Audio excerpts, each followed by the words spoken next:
Hello and welcome, SDL compatriots. My name's GearChief, and with me I got Sun, and we are going to show you today Sunbreakers versus Flourish Immortal Division. How you doing, Sun? I'm doing pretty good, and I am pretty excited for this set, to say the least. Some big names here from the preseason and from seasons past, and so I think it'll be a very interesting set between these two teams. I'm very excited to get in the game. I've only really casted some Divine matches at this point, but if there are any, no, it has been Immortal. And what I've seen from this division is that they're very extremely competitive from the first teams I've seen. So I have high hopes and high expectations going into this game. And I just think it's going to be a really fun nail biter of a series that we got here tonight. I know a whole bunch of names here. I know KoalaMang, and I've seen Lucen around. He's a very strong support. And also a couple new names I haven't seen yet. I'm excited to see how they pan out in this new season. So this should be very exciting to say the least.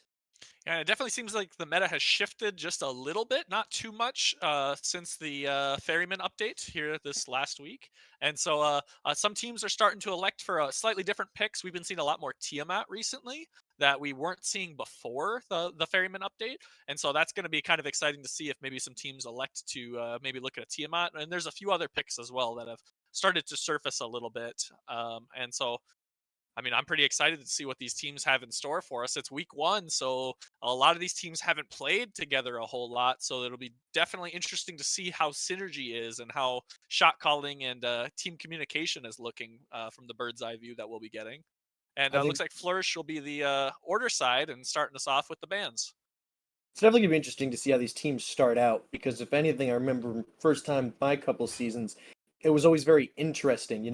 You're just trying to figure it out. My first season, I played with the Harbingers, and we weren't great for our our first scrim, but we became one of the most competitive teams of that season. So it's really nice to see how teams start kind of finding their own little path and how they gel and their own play style. And it's always fun to see from the beginning to the end where they end up. And to start off this, we're going to pick a Nox ban. Always annoying to deal with the Nox and support. But look at this Marticarus ban, which is something you have to respect because Marty getting in game is just a big nuisance with that root, all that poison, and that ultimate on such a short cooldown for so much. Yeah, I mean, his ultimate is the hardest hitting physical thing in the game. The scaling on that is just crazy, and it just shreds your physical protections, just doing even more damage on top of that. So it's a quite a scary pick, and so I'm always glad to see the Marty bands coming through. But a Nox band to start off the game is not something I was expecting. Maybe the players know something that I don't know, but Nox is a good character, but I don't know if it's warranting a first ban of game number one, to say the least. So, and a Nesha ban coming out, that's pretty standard. A lot of these teams have been looking towards that Nesha pick, has been very strong for the backline peel, and those Dharmic Pillars have been really great on initiations for a lot of these teams. And so, not too surprised by that pick. And a Robin ban coming through as well. This character's been good for a few patches now, so that's not too shocking either. Anytime you start getting bruiser meta, Ravana just starts popping up. Those shields and with congruency with any of that damage mitigation just make him a constant menace. Always up in your face. The slow, the root, the CC damage immunity from the kick flip, the engage, the distance closing from his ultimate, Mystic Rush. It's never fun because if he's on top of you, there's no getting away. Same thing can be said for the Yorm too, coming out as a power solo laner. And from what I can say, Flourish looks like they're trying to ban out support. Sunbreakers is looking a little bit more on the solo side. I can't blame them for that Yorm pick. Yorm is just so annoying to deal with, especially when he's high in meta. I Yeah, will I mean, win peace by Yorm force. is definitely one warranting a ban, and so is Kali. Both of them very strong in both of their roles, and so getting both of those off the table is probably for the best for both of these teams. So, and a Hachiman getting locked in for first pick on Flourish seems like the meta hasn't changed too much when it comes to the Ferryman update, like I was predicting, because Hachi's been good for a few It is patches now, time and for some teams are still looking to fireworks! first pick him over all other gods in the game. Personally, I can't really. I understand the Kali ban. When she pops her ultimate, she can't die. But I feel like there's a whole bunch of ways to deal with that now. Um, Heimdall, but I guess he's not really in meta. You got Naja with all these banishes, and I feel like if you can kind of keep Kali down in the early game, you don't really got to worry about her too much. But maybe Flourish has seen something, knows something. but I can't blame him for these picks though. We got to see Sunbreakers pulling out the Baba Yaga, such a dominant mid laner. I think the biggest thing is those pots, right? She can just walk in a lane, stash the second pot, and you're level 2, and all of a sudden you're getting hit by the line and the double pot. You don't expect the second one to come out because you think she wants to stay, and then before you know it, you're 1 health, and you're the back end, or you're rolling dice with your life at that point. Yeah, you Tremble definitely have to beneath respect the the early game waves. damage coming out from Baba Yaga, and when it comes to late game damage, she gets a lot of stacking items, and she stacks all of them very easily and very effectively, so she can always be a scary, scary thing, especially if the Baba Yaga elects to have a Prophetic Cloak. I mean, Prophetic Cloak got a buff this update, and so You now it takes shall less stacks to get its not passive pass. Hear fully my thoughts, realized, Mr. and Baba Yaga being able to stack items with her passive just allows her to do that very quickly and very effectively. We've got a Rom locked in as well for Sunbreakers, another pretty standard pick. Yamoja as well for the side of Flourish, and a Janice lock-in coming in. I personally hate Janice, so what are your thoughts on him? Um, I think it all depends on who's playing him, because he all his damage really comes from the unstable vortex and then into his ultimate, right? You can drop people through the portal, and if they're not expecting it, then that's a lot of setup. But sometimes it's easier to get out of. You got a beads or something with CC immunity, it doesn't really matter. So you're really looking for that unstable vortex. But the real utility is in the ability to utilize the portals to just rotate around the map, right? So maybe the ultimate doesn't have to hit somebody, but if you're smart enough to get your whole team to a lane before they can even respond to it, that is the core thing of Janos, and those are the players you're looking for. Is when it's not just the damage they can get out, but the utility through the portals and the through time and space. And I think that's what you're really looking for the Janos. You're looking for damage, but you're also looking for utility to rotate. That's the key thing when you're coming to Janos. See, everything you just said is the reason why I hate Janice. So the character is just so strong when it comes to a lot of things. But me personally, I always prefer if my mid has more standard damage and more consistent damage output when it comes to them. But the utilities that Janice brings can be so annoying for teams to deal with. And so it'd be very interesting to see how Sunbreakers elect to handle this Janice, because if it gets in the late game and he's just able to rotate around every single team fight, he's going to be running amok on every single one of them, and he'll be setting the whole pace of the game. And some second banning phase coming out. We've got a Thor, a Camazotz, a Tyr, and a Bakasura. All of these pretty standard for the most part. I'd say Camazotz isn't something that a lot of teams elect to ban very often, unless warranting a ban from somebody playing it very well in a game. And so that one's a little bit of a head scratcher, but also, I mean, Camazotz is, I mean, very good job of diving when it comes to Camazotz. He's incredibly safe. He has a lot of life steal. And so maybe just taking that off the table is just ideal for everyone. So In a way, he kind of benefits the same way Your terror Ravana comes does, a to little an bit end. differently, right? So Ravana gets the tankiness and he gets the shields. Camazotz just gets the health, right? So it's just different forms. Ravana's always getting that shields. Camazotz always getting the health off you. So if he starts building little bruiser, like, then it's hard to get that little bits of health that he's gaining back. He's sitting in the pool, you're fighting him, all of a sudden he's healing. Hits you with the bats, that leap. If he gets a good minion wave or just a whole bunch of groupings, then he just starts healing up, and then because he's bruiser, you can't really do it. So it's a constant menace you're coming out for him. And speaking of menaces, we got Sun Wukong. I'm surprised with this solo lane banning. He was kind of overlooked. He's been a menace lately with his Soul Eater, and that's really all he needs for damage. Is he's just spamming the cudgel. He's got so many different utilities with the transformations, the ult which gets him out of damage, heals him so he can re-engage. And I just think it's interesting to see him in there. And Fenrir too, let's go. This is my personal favorite god. Has the most stars on it. So I'm sorry, but I'm a tiny bit biased right now. Only for Fenrir. Not for Sunbreakers in general, just only for Fenrir. So it's that easy to win my favor. I'm sorry. yeah, and a few bans on the other side of Flourish to round off their draft. A Susano, which in my opinion probably warranted a draft more, a ban more than the Camazotz did. I mean, Susano has looked great in a lot of these preseason games, and there's been even a few of this week one where we've been seeing a lot of players picking the Susano, and he's been able to put in a lot of work this week. And so I definitely expected that ban to be coming out a little bit more than a Camazotz, but nonetheless gets through. Looks like a great fit for Flourish, able to pull in people with that Wind Siphon to set up for a Janus Portal or for a Yamoja River's Rebuke. And on top of that, you also have a Shiva, and not a pick that we see very often when it comes to Shiva.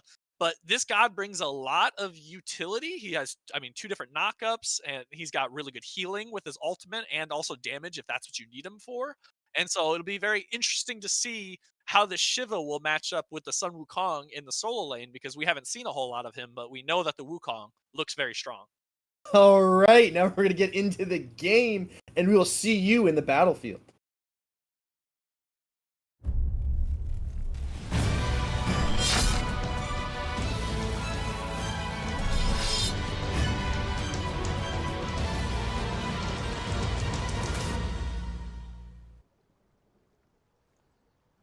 Hello, and welcome to the battlefield of the gods. Today we have Flourish versus Sunbreakers. I'm GearChief. Along with me, we got Suun. Let's get into it.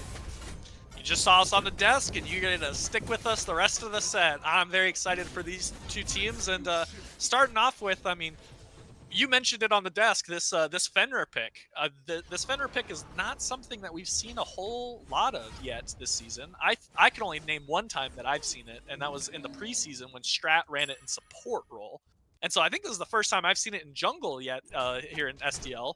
And I gotta say, I'm kind of excited for it because it looks like he's starting off with some damage, which I like to see. I know some Fenrir jungles really like to benefit with building tank items immediately and just being able to, you know, dive towers effectively early. But it'll be very interesting to see where he goes from here, and probably just starting off with a nice Jotun's Wrath to begin with. And normal laning things right now, players getting poked out in lane, but no kills to be had yet. I gotta say, I'm very interested to see what he does with his Bumba's Dagger. Usually I'm thinking if I'm going Fenrir, I'm going I to turn that into Protector of the Jungle, you know, and get the little bonus prots from his ultimate. And I just think it's what we're looking. It's what I look for with Fenrir. But in the solo lane, it's just starting to get really dicey. We got Shiva's just can't seem to get away from the Sun Wukong. Cudgel confirms damage, and he doesn't seem to confirm the kill though. This is getting really interesting. Yeah, I was kind of expecting SwagMaster to just turn around and just collapse on PeeWee right there when PeeWee used both of his abilities to pull him in, and he was still healthier than PeeWee, so I mean, he had no escape right there. Maybe respecting him a little bit more than I would have in that instance, but when it comes to my experience in the solo lane, it's my favorite lane, so I definitely would have gone in on him right there. But I mean, playing a little bit reserved, a little bit safer. Maybe you didn't know where the jungler was in that instance, but I believe he was in mid lane, so very interested in the solo lane. Again, both of them very weak over there, but when it comes over here to the long lane, I mean, this is a pretty even matchup between these players. I mean, these gods have been being played in the SPL for support and ADC. We've probably seen this matchup in the SPL at least like 4 or 5 times. And a solo kill for PeeWee over on SwagMaster. Definitely was not expecting that. Barton, or PeeWeSpurMan, excuse me, getting the return damage back, showing SwagMaster he will not be intimidated. And I think that's one of the big things about Shiva. That damage comes out of nowhere and it comes quick. It's probably why SwagMaster was respecting PeeWee in the beginning. But we see ShadyByrd gonna get collapsed on by PeeWeSpartan, trying to get out, gets pulled back in, looking for the knockup. Cudgel confirms extra damage, but now SwagMaster's looking that he's in trouble, and so is his blue buff. PeeWeSpurMan dancing all over to just assert dominance. Yeah, it's not looking too good right now for SwagMaster here at 3 minutes into the game. I mean, he elected to get Blink this game, which means he cannot teleport to lane as effectively. He's already fallen once, and now his blue buff has fallen on top of that. And so SwagMaster's going to have to look to stabilize a little bit, and if he can stabilize, then he will be getting a lot of value out of this Blink rune come around the 12-minute mark when that first Stygian beacon will spawn. Once that first beacon spawns, I can see him rotating in and he getting a lot of value with that Blink. Landfall coming out, but it's a miss. Not going to be able to get any damage, but the hook comes in on LUCENTCOLORS. Get nice poke from KoalaMang and those astral arrows, but just not enough. But now both DRkILlxJOY and LUCENTCOLORS are stuck underneath their own tower and not even level 5 to 2 players who are level 5. And this is going to be really interesting to see how they play it and how safe they can do it. LUCENTCOLORS gets caught by the hook, pulled back, hits him by astral arrows, but does not fall. KoalaMang and Insertania are going to confirm its shield buff. Yeah, Insert already used the landfall, as you had mentioned, so wasn't able to use that as an option to maybe pull in the Lucent a little bit closer to set up for that. And neither one of them were weak enough for an Astral Barrage to be warranted to be taken out. And so just a little bit of a wash, but you get all that pressure, you're getting all that poke on those beacon, on those bastions on the side of the towers. So get that little bit of extra gold early, but it looks like there's a bit of a gank going on over here. Rushology looking to catch KoalaMang out, pulls him in with the Siphon. Insertania is stuck back, tries to hop on the Sun to get an escape, gets caught in the waves. DRkILlxJOY confirming the kill. Astral Barrage coming from the sky, but there's nowhere left to go when KoalaMang lands, but no one's able to get any follow-up CC or damage. A little bit to tickle him out. KoalaMang remains safe, but here comes ShadyByrd looking to get what he can. Brutalize, misses, jump down, but Ragnarok is still available. ShadyByrd looking to see if they can get something sneaky, but ShadyByrd standing on a ward, and I don't think they're going to be able to get anything out of this but this backhand. Yeah, so ShadyByrd definitely looking to just take that little bit extra farm. Was a little late on the rotation, so didn't get a whole lot of value for that. Another kill to be had on the board. Flourish going up 2-0 right now. And taking out the support, I mean, Insert would definitely take that over Koala getting taken out. I'm sure every support under the sun would prefer that their ADC gets out instead of them.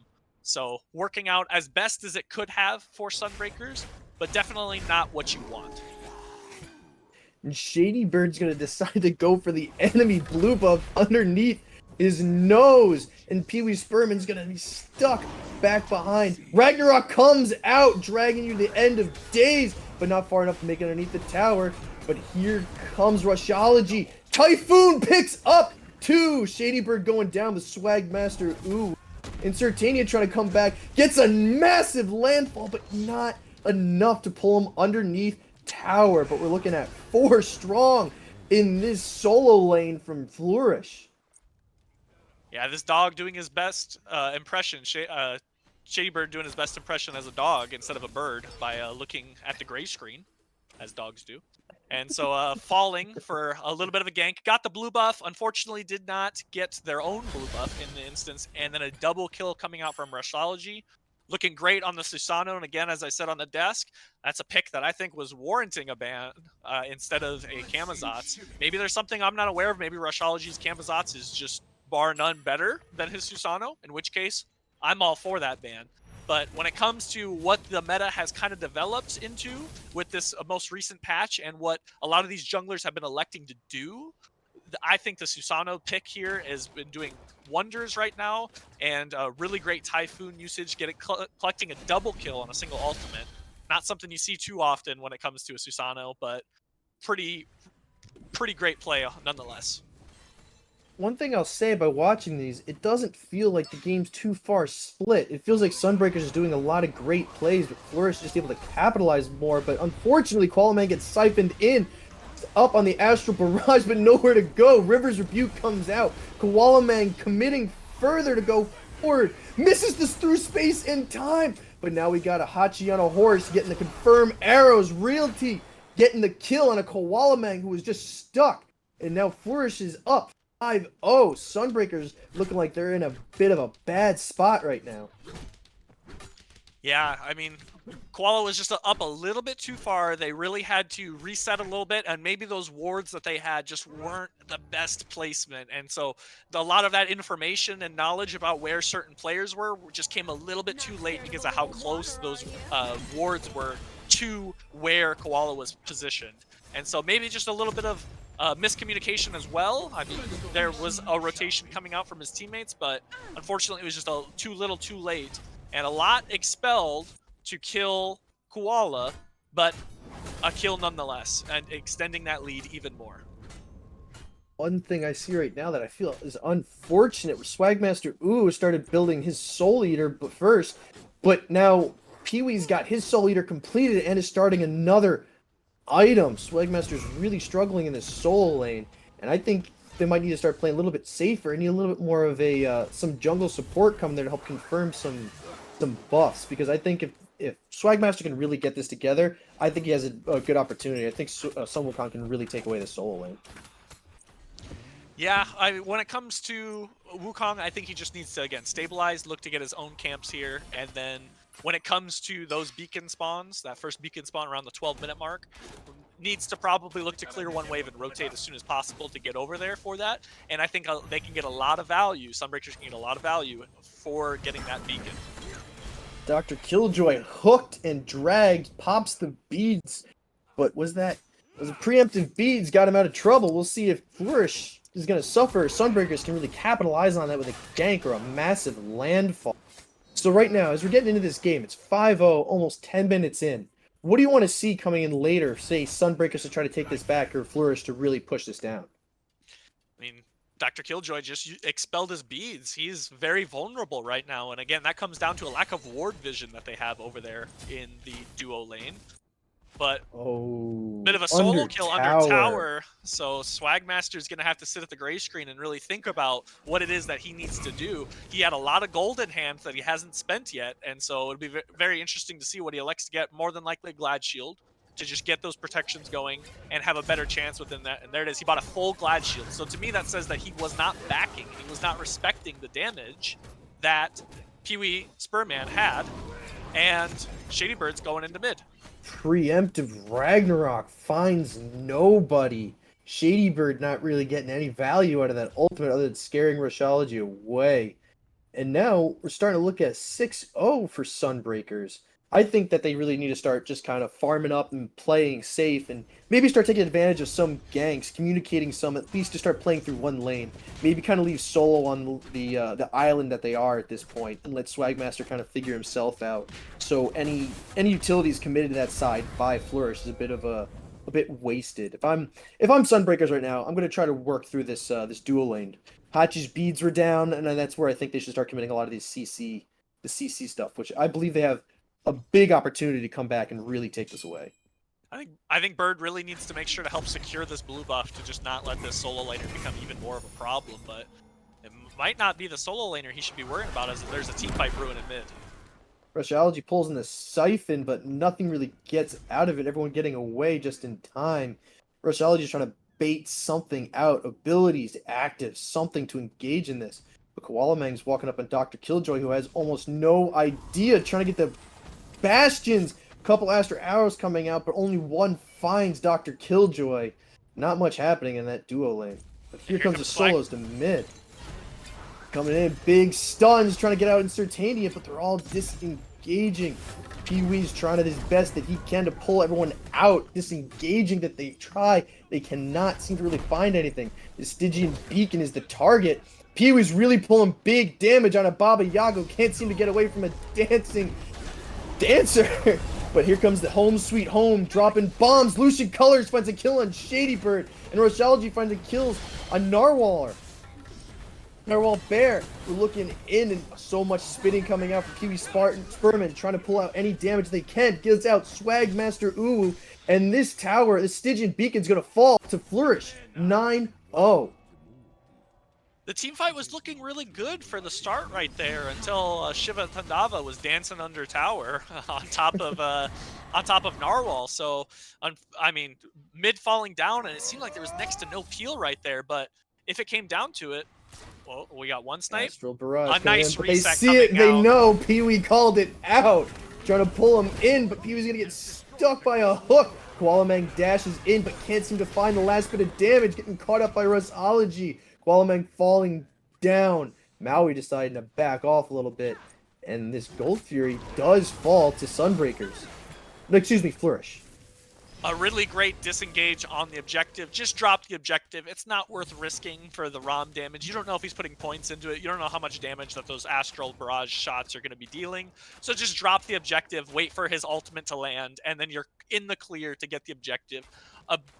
in my opinion, they must have had the best comms right there of just saying drop it, drop it, drop it, and everyone respected the call and everyone listened to it. And so that really allowed them to just make sure to secure that objective and not even have a chance of getting that stolen. And PeeWee definitely trusting in Rushology to come and bail him out a little bit right there when he got a little too deep, thanks to Insert in the support role, peeling for that for the Koala in the ADC role. But looks like PeeWee's just trying to get active right now, has a lead, and is really showing that you should not have given me a lead boxing out 2 people behind the tier 1 tower. PeeWeSpurMan doing the best thing that soul laners do, which is causing chaos. Stood right underneath KoalaMang and let everyone know, hey, this is not going to be a smart idea. He's just going to snipe it out from underneath you. And it's so good to see how well they respected that call out too. Because we sat there at the beginning talking about comms and, you know, the gelling and working together. And some people would just be like, oh, we can get it. No, we'll confirm it. No, he told his team, hey, there's a threat. And they respected him, which is huge going forward. Because now we expect to see this team can actually communicate and good things coming out of Flourish, who are already showing such promising things right now, as well as they're fighting together as the team, going off one of each other, you know, especially with Rushology. I'll pull him in, you guys go off that, or going in. Talking about going in, DRkILlxJOY gets the kill on KoalaMang. So much damage coming out of Hachiman. Shows why it's such a priority pick and or ban. And we see Flourish now up 11-0. Sunbreakers really trying to figure a way to come back. Yeah, this definitely is starting to become a lead that's getting a little bit out of their control here 15 minutes into the game. And I think, again, it all kind of stems from just the pressure across the map. I mean, PeeWee's got so much pressure in solo lane, which is allowing him to try and invade on these blue buffs off cooldown. I mean, Rushology keeps on rotating over towards these gold buffs, and ultimate forced on SwagMaster, but no kill to be had.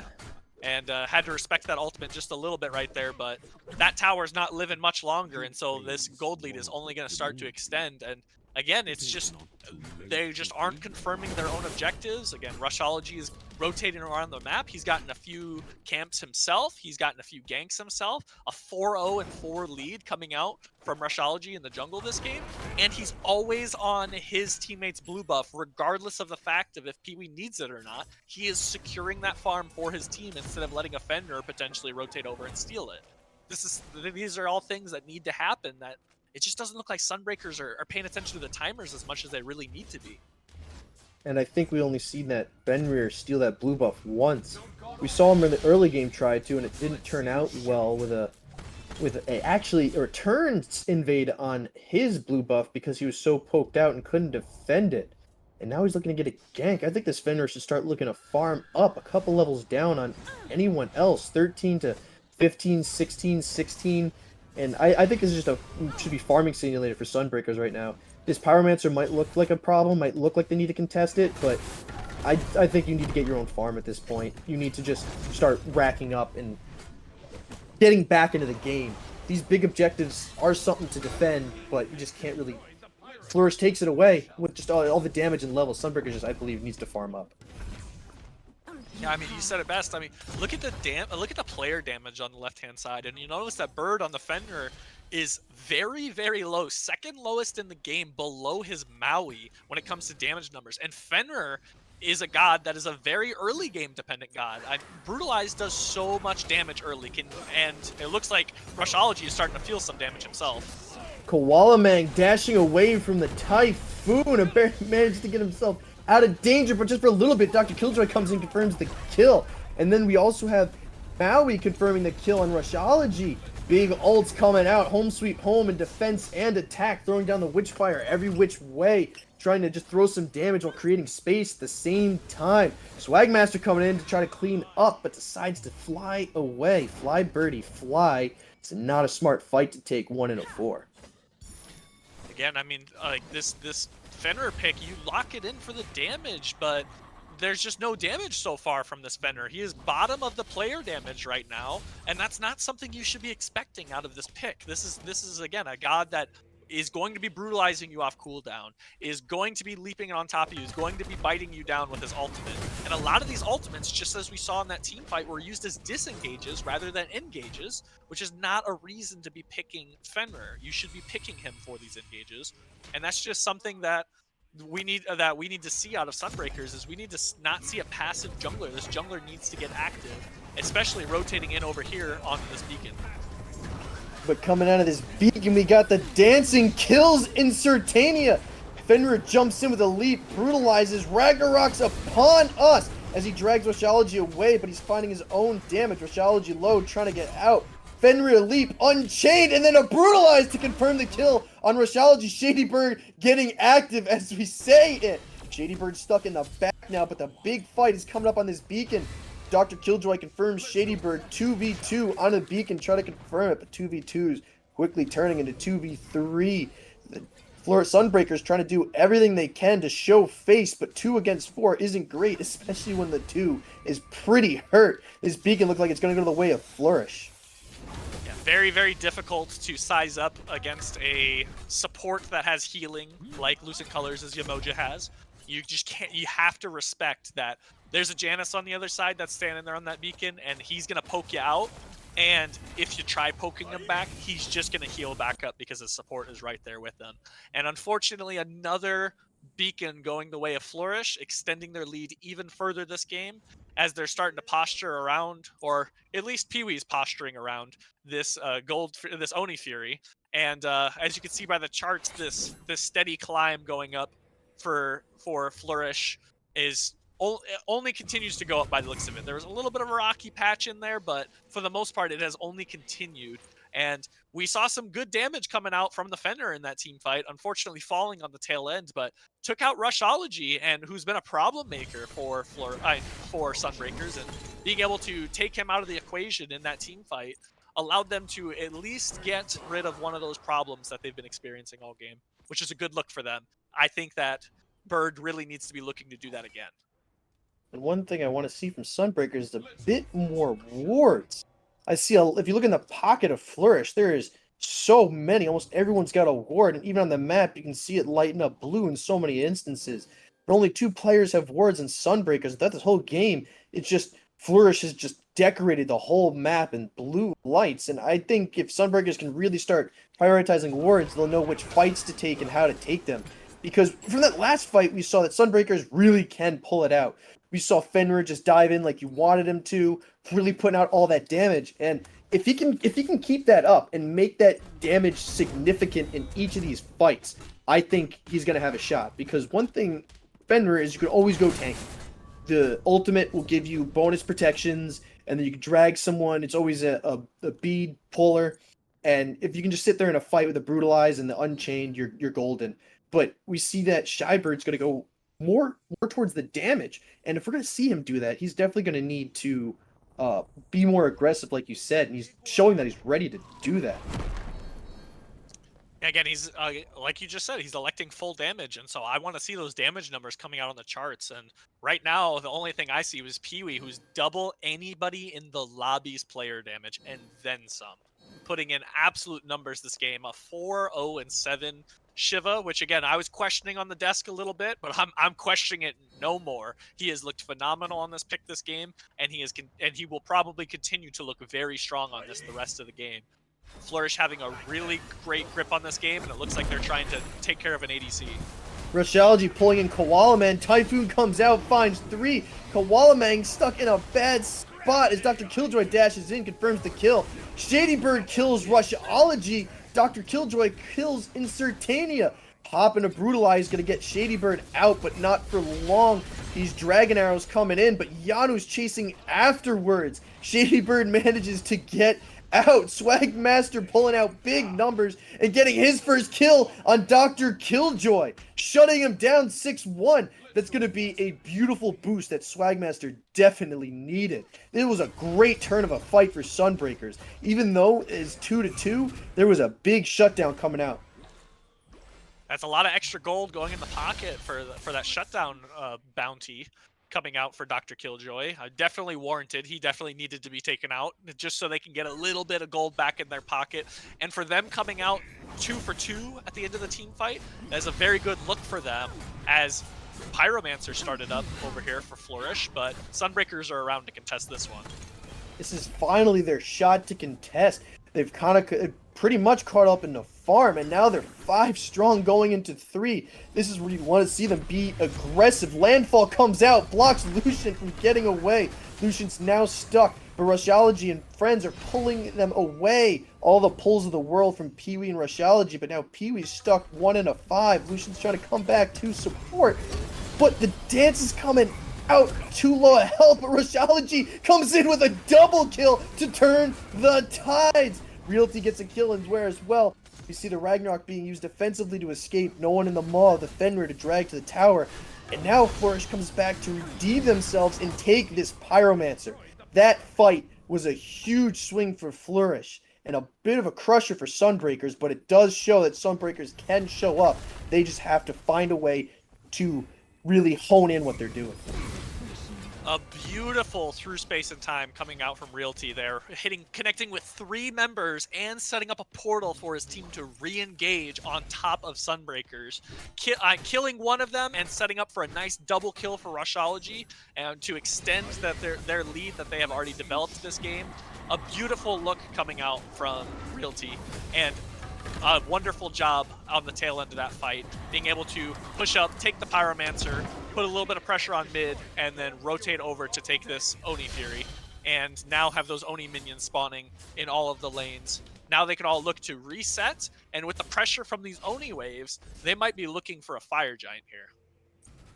The trust you can see between Flourish is just unmatched. LUCENTCOLORS was low, and you saw Rushology and PeeWeSpurMan come in and pull the whole team off of him, keeping Lucien alive to then come back into the fight and cause chaos as well. And then the whole team just capitalizes on top of that. This is just a true team you see going together, working from minute 1. It's going to be important to see if Flourish can keep this up, but PeeWeSpurMan causing chaos to try to get his team to secure the Stygian beacon. Landfall comes out, finds nobody's. PeeWeSpurMan trying to dance for health, but decides to just run away.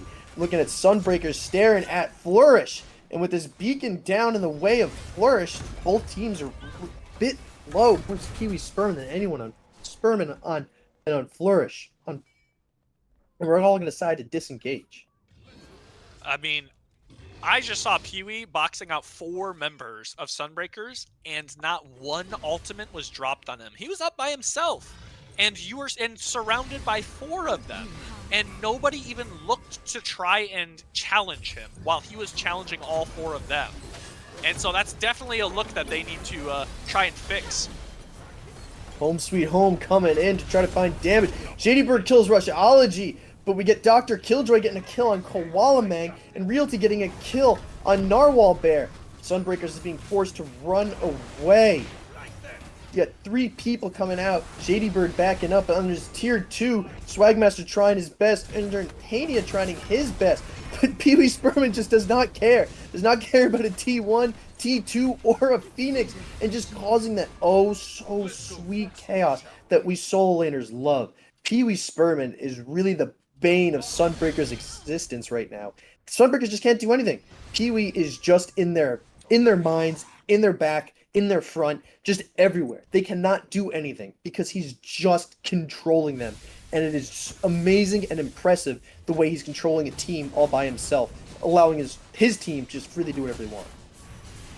And 4-0 and 14 for Shiva, and definitely not what I would have expected going into the game again with a pick that not a lot of players are looking at right now, but really showcasing what it is that this character can bring to teams. A lot of pressure in the solo lane, really great rotations because, again, he's 4-0 and 14. That's 18 out of the 21 kills he has been a part of this game.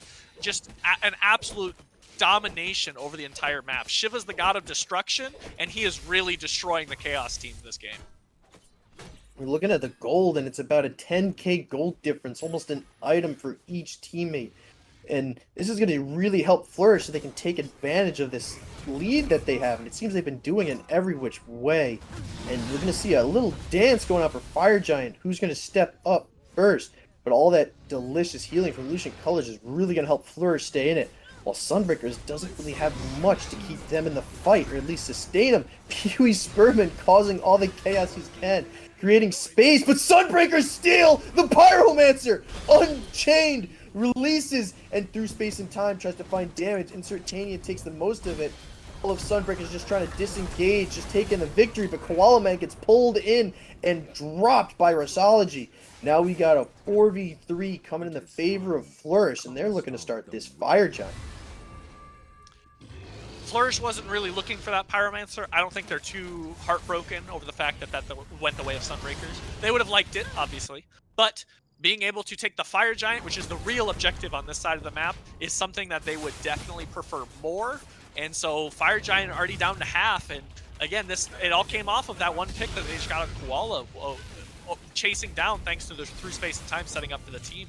Wukong's in tow, and he's going to be looking to potentially steal, but no steal to be had. Flourish getting the Fire Giant on all 5 members.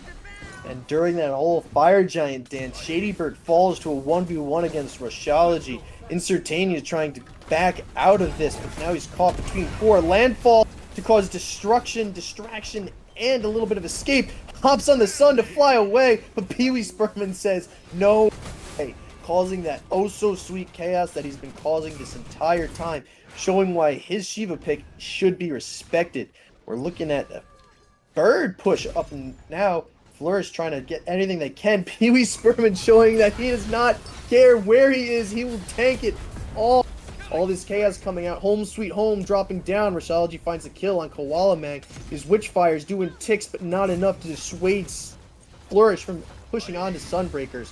We got 2 defending a bird against 4. Against 5. This bird doesn't look long for this world as PeeWeSpurMan again dances to assert dominance. River's Rebuke comes out to push away. This bird's just going to fall for Flourish. 2 ultimates used to take out that bird, and rightfully so. There's 2 ultimates coming at you, and one of them's a Shiva Tandava dancing on you. I wouldn't want to handle that either. Another bird goes down on Sunbreakers for Flourish. PeeWeSpurMan just showing that he does not care. Looking at a tower and then possibly another bird. This is not even enhanced Fire Giant, and Flourish is using it to its utmost peak capabilities, taking out 2 birds and a tower. And now they're going to look to back off and try to get this Gold Fury, this Primal Fury, to keep their killing capabilities up. Flourish is really running away with this game and not giving Sunbreakers any chance to really recover. Yeah, two birds fall the way of Sunbreakers, and Flourish are definitely feeling themselves a little bit, extending their lead even more and causing a lot more pressure on the map.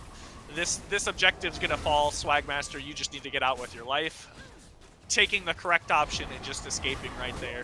And it's so difficult for Sunbreakers to do a lot into this matchup. Flourish's team comp just allows them to do what it is that they're doing right now.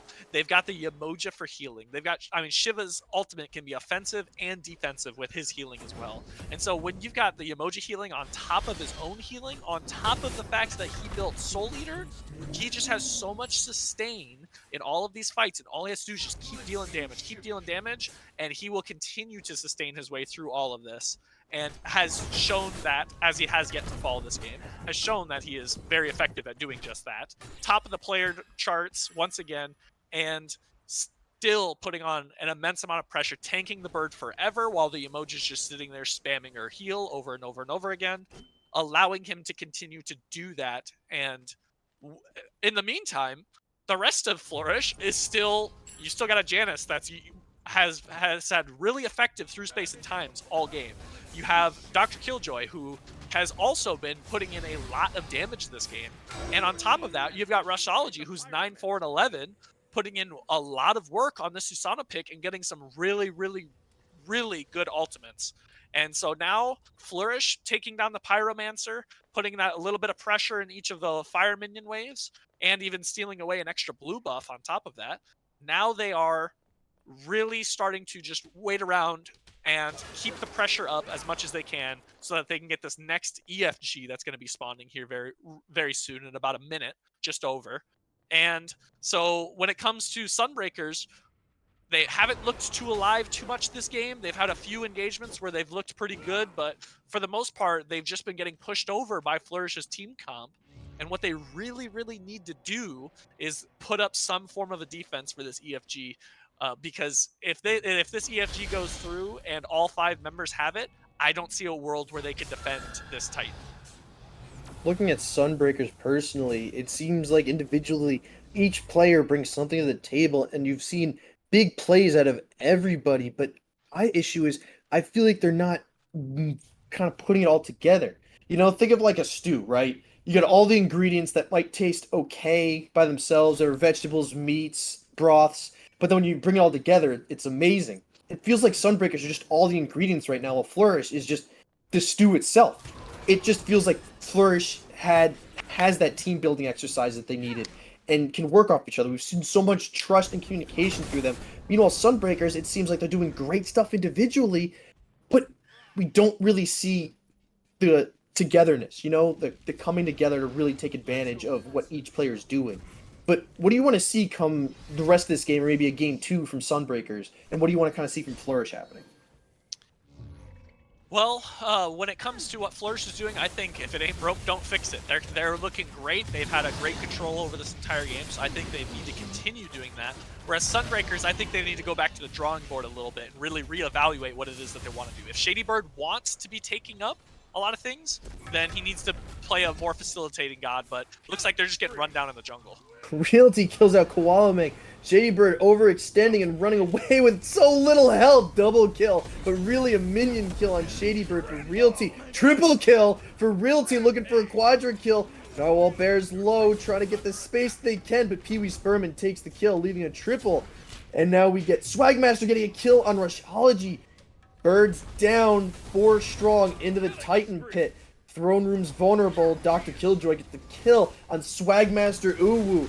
Titan left to fend for itself. River's Rebuke coming out, swinging wild. The Titan just hitting everything it can, but it'll fall down. Flourish gets the victory in this game 1.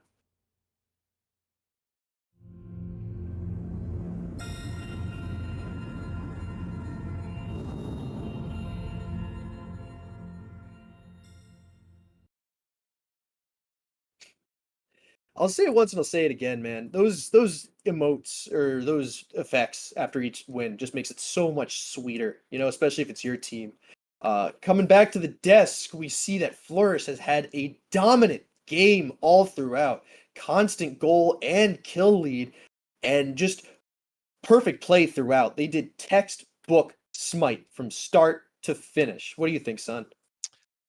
They did exactly what their team comp needed to do. They had a Shiva boxing out as much as he can. Again, he's got his ultimate. He's got Shiva Tandava, so he can facilitate himself and doesn't need a teammate with him to be in the backline diving and being a menace. And so and had such a dominant lead in the laning phase. Got a solo kill over there. I believe 2 solo kills actually over in the solo lane. One very early on and I think one a little bit after, and just allowed him to just be a monster across the entire map. And if I'm Sunbreakers, this is something that I've really got to pay attention to. This guy looked too good. I need to put a lot of pressure on that side of the map and be able to handle that a little bit better than they did necessarily. He just got off to too much of a lead, and they just need to do a better job of helping to facilitate Swagmaster. Swagmaster got put behind and had very little impact the rest of the game because he just could not get off to the right footing. And at the same time, Flourish had a lot of really great engages. I mean, they could use Rushology Susano to engage. They can use through space and time to engage. I mean, using those portals to get around the map quickly, or I mean, and then they had a Shiva that didn't die the entire game and just had an immense amount of impact with his blink and all the knockups and pulls that he has. And so if I'm Sunbreakers, I've got to go back to the drawing board and really think about what it is that I need to do, that we need to do as a team.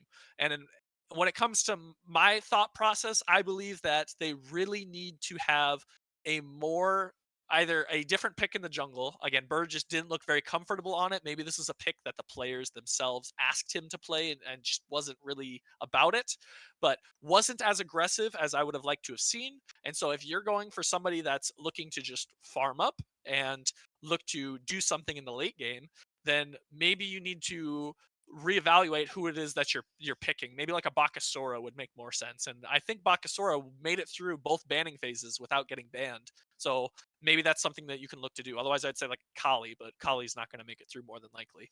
So if but at the same time, maybe you look for a more tanky approach in the jungle. If you're not going to be looking to do the damage, you just need to look for that setup and just give that survivability to yourself and really allow yourself to do that. And when it comes to the rest of the team, I think the both carry roles, both mid and carry, really struggled with the dive that was coming out from solo lane. So if you can get if you can get a grasp on that solo lane and maybe get a nice supporty like back in the team fight support, not an initiating support like the Maui was with the landfalls. Because again, a lot of those landfalls and a lot of those team fights weren't really doing a whole lot because they weren't engaging themselves.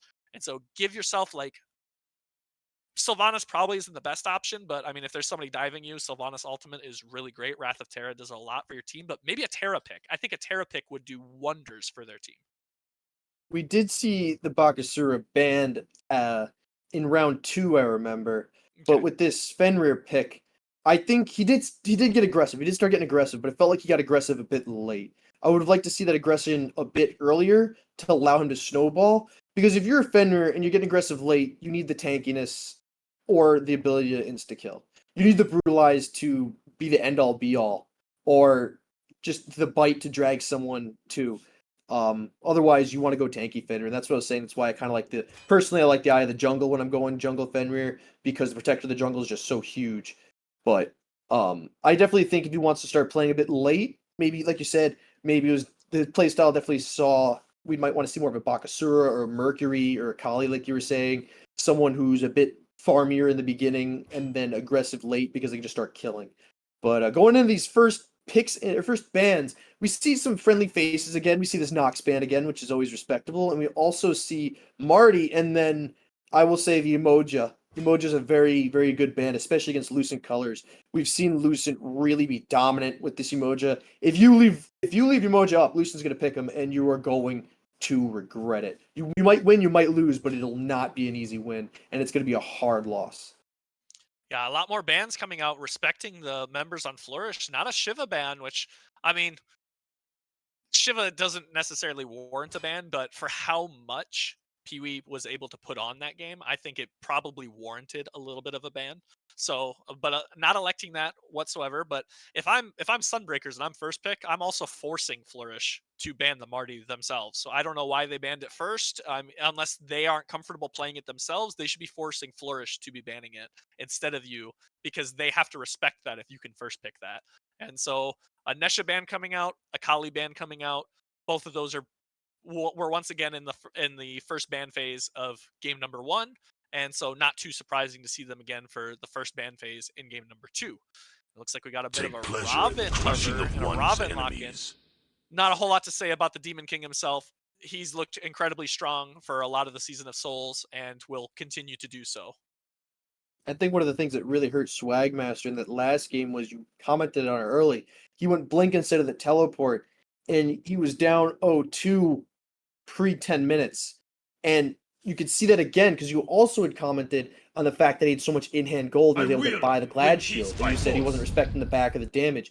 I don't think it was that he wasn't respecting it. I don't think he really had much of a choice because you don't have the teleport, you can't get back easy, and you're trying to farm up because your opponent, you got killed twice, so now he's however many levels up, and you got to get as much as you can. You can't really risk the back. So I think that was one of the big problems, was he couldn't really utilize his blink like he wanted to. But we're going to see a Hachiman again come out. Very dangerous for this Flourish. We saw game 1 how lethal it could be. Now Baba Yaga being pulled out from Flourish. And if we were to see Realty really pulling this damage out with Janus, I'm very concerned on what he's going to do with his Baba Yaga. Yeah, Baba Yaga is definitely a really strong pick again. When she wants to show you her MTV cribs, you've got to be careful and you've got to respect that damage. And unfortunately, it just wasn't something that Sunbreakers got to utilize a lot of in the last game. It's just because there was just so much healing coming out from that Yamoja pick. So I love to see the Yamoja band coming through because again, they just could ignore the Baba Yaga damage because you're just gonna heal it up and shield it up with the Yamoja healing. And so, and there's that pick that I was talking about that I really wanted to see from Sunbreakers. A Terra lock-in coming in. Definitely warranted. You need that more backliney support with a better ultimate for your backline. And very few gods compare when it comes to Terra. We see that Bakasura you were wanting too. Very different playstyle from this Fenrir. And I'm hoping this is a bit more of a comfort pick for ShadyByrd as we start going in here, because it definitely seemed like that's what he wanted to do, especially jumping in, dropping that ultimate. It's a more of an AoE one, right? You got the cripple field, all the minions to body block your big AoE basic attack, right? So it's just everything that he wanted to do, it seemed, that last game, because he'd jump in as Fenrir, but he would only get one person, or he'd brutalize one person. Now he has the opportunity to really kill or do the damage he needs to.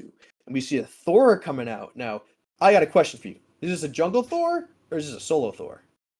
Ooh, that's a pretty good question. I mean, PeeWee looked really strong, and so getting a god with a global ultimate and being able to put that pressure across the map would be very scary.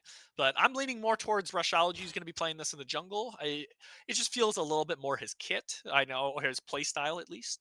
And I don't mean to toot my own horn, but I kind of nailed it with two of those picks for Sunbreakers. So I'm definitely feeling like a pretty smart guy right now. So and a Kuzenbo and an Achilles band coming out from Sunbreakers. I mean, Kuzenbo is definitely warranting a ban, but I mean, they didn't elect to look at it in game number one. So, I mean, maybe you just don't necessarily need to ban it for this game either. But I respect the ban nonetheless. And Achilles looks very strong, is incredibly strong, definitely warrants a ban. So I'm all for that, especially for how Your crazy PeeWee terror looked. And comes to an he end. might be looking really crazy again this game as the destroyer, Shiva himself, gets locked in for Flourish. To see a bit more respect for healing coming out from Sunbreakers for this next game. I don't want to see Shiva able to just do all the damage and heal it back up. It's going to be hard to do, but I think it's something you have to respect. You have to get a Contagion, a Pestilence, a Beat Stick. Definitely Divine, especially with his Agni pick. I want to see more anti-heal to stop this Shiva from doing what he did last game. And I'm hoping that in this duo, in this solo lane, that Swag gets that teleport, or he gets the pressure that he needs, so he's not kind of constantly pushing her tower. We saw he got killed underneath tower, which is just always so unfortunate. So I think if Swag can really get his feet from under him and not get swept out too early, then maybe PeeWee can't get as big as he wants to get. But it's something we got to watch out for in this next game. Yeah, definitely. And an Agni pick and an Ishtar pick coming out to round out Sunbreaker's draft. I personally am a fan of this. You get the early game Agni, which is something that, again, mid lane kind of seemed to have struggled with a little bit in that first game. And so those, I mean, being able to rain down those fireballs from the sky and you get three of them, you can bring a lot of damage to these team fights. And Agni's a very good pick as well with the Terra ultimate, being able to proc it very easily on your opponents just because of how much tick damage he applies. And so I think that's a very strong pick. And Ishtar, not a whole lot to say about her because she just looks so good. But speaking of someone that looks so good, the goddess of beauty, Aphrodite, being locked in for Flourish. And I have to say, I was not expecting an Afro support to be locked in here.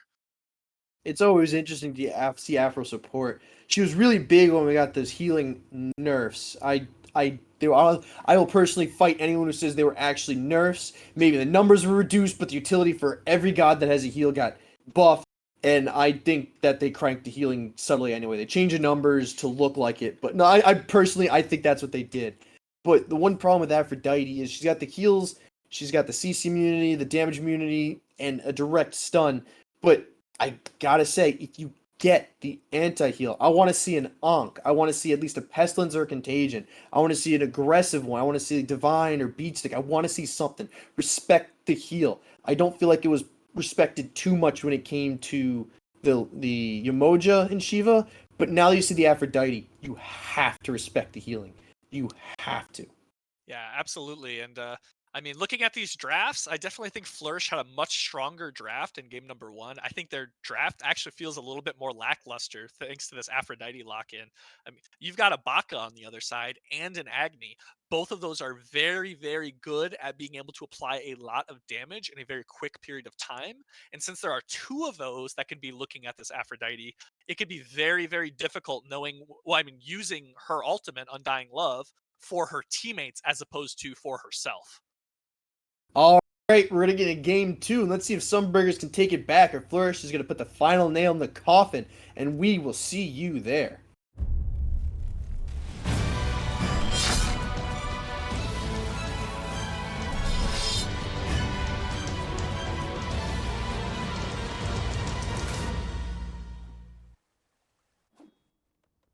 All right, It's game 2, Sunbreakers versus Flourish. Can Sunbreakers take it back, or will Flourish really seal the deal? I'm GearChief, and here's Sun with me. Let the bloodshed commence. Yeah, and I'm definitely expecting a little bit of bloodshed. Again, we've got some pretty aggressive early game picks from both of these sides. Again, that Agni that I was talking about in the mid lane, Bakasura can put out a lot of damage in the early game as well. A Ravin, who it just explodes damage out for Swagmaster this game. We saw a very early kill coming out for Shiva as well, so a nice level 3 kill over there. And a lot of poke over here on the mid lane already, thanks to that Thor pick, the one that I hadn't mentioned yet. I think it's really gonna be I really want to see ShadyByrd start making big plays here.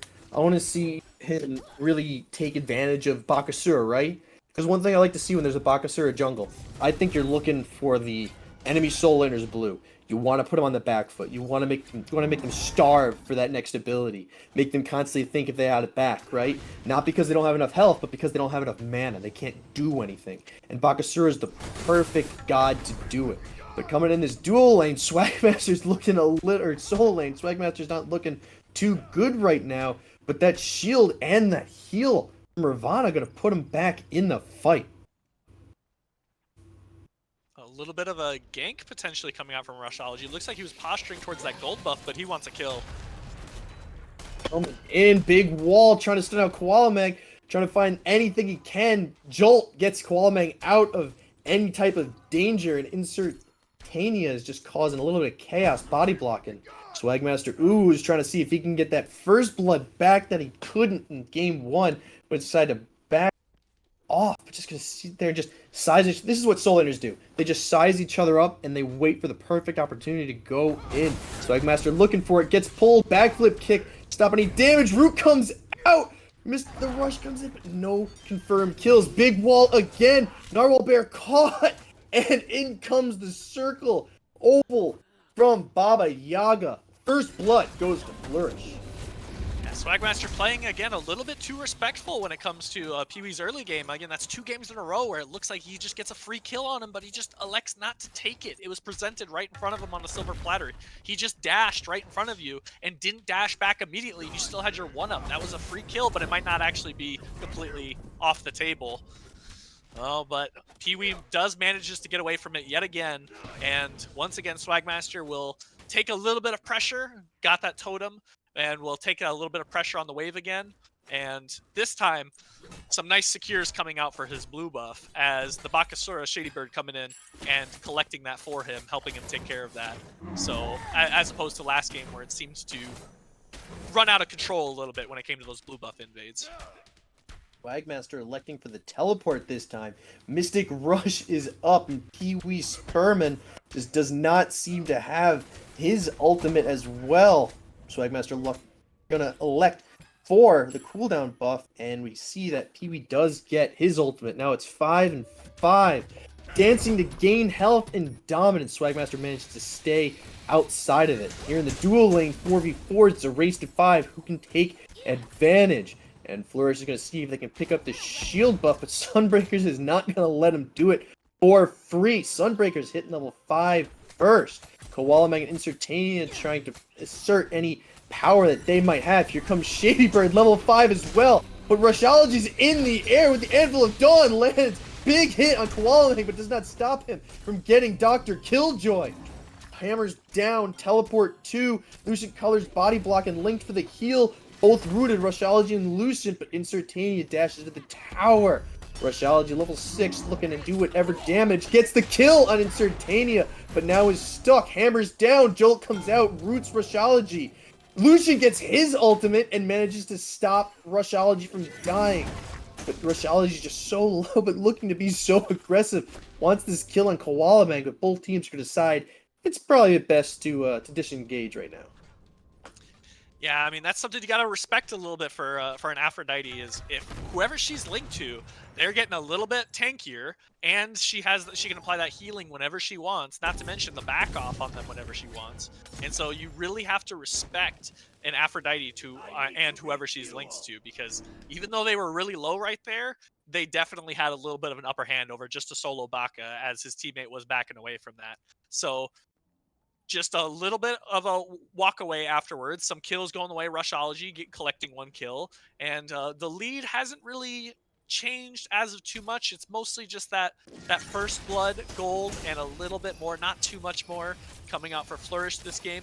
A much more even game than we saw at this stage in game number 1, and so it'd be interesting to see how these teams are electing for this pressure. I mean, there's an Afro on the map, and you've got to be able to play around that a little bit when you're the Sunbreakers. And so, with an Aphrodite, what you really got to do is you got to force out that undying love as much as you can, just because you cannot allow her to use that when she wants to use that. You have to force it out of her in order for you to feel like you have a commanding lead in a lot of these team fights.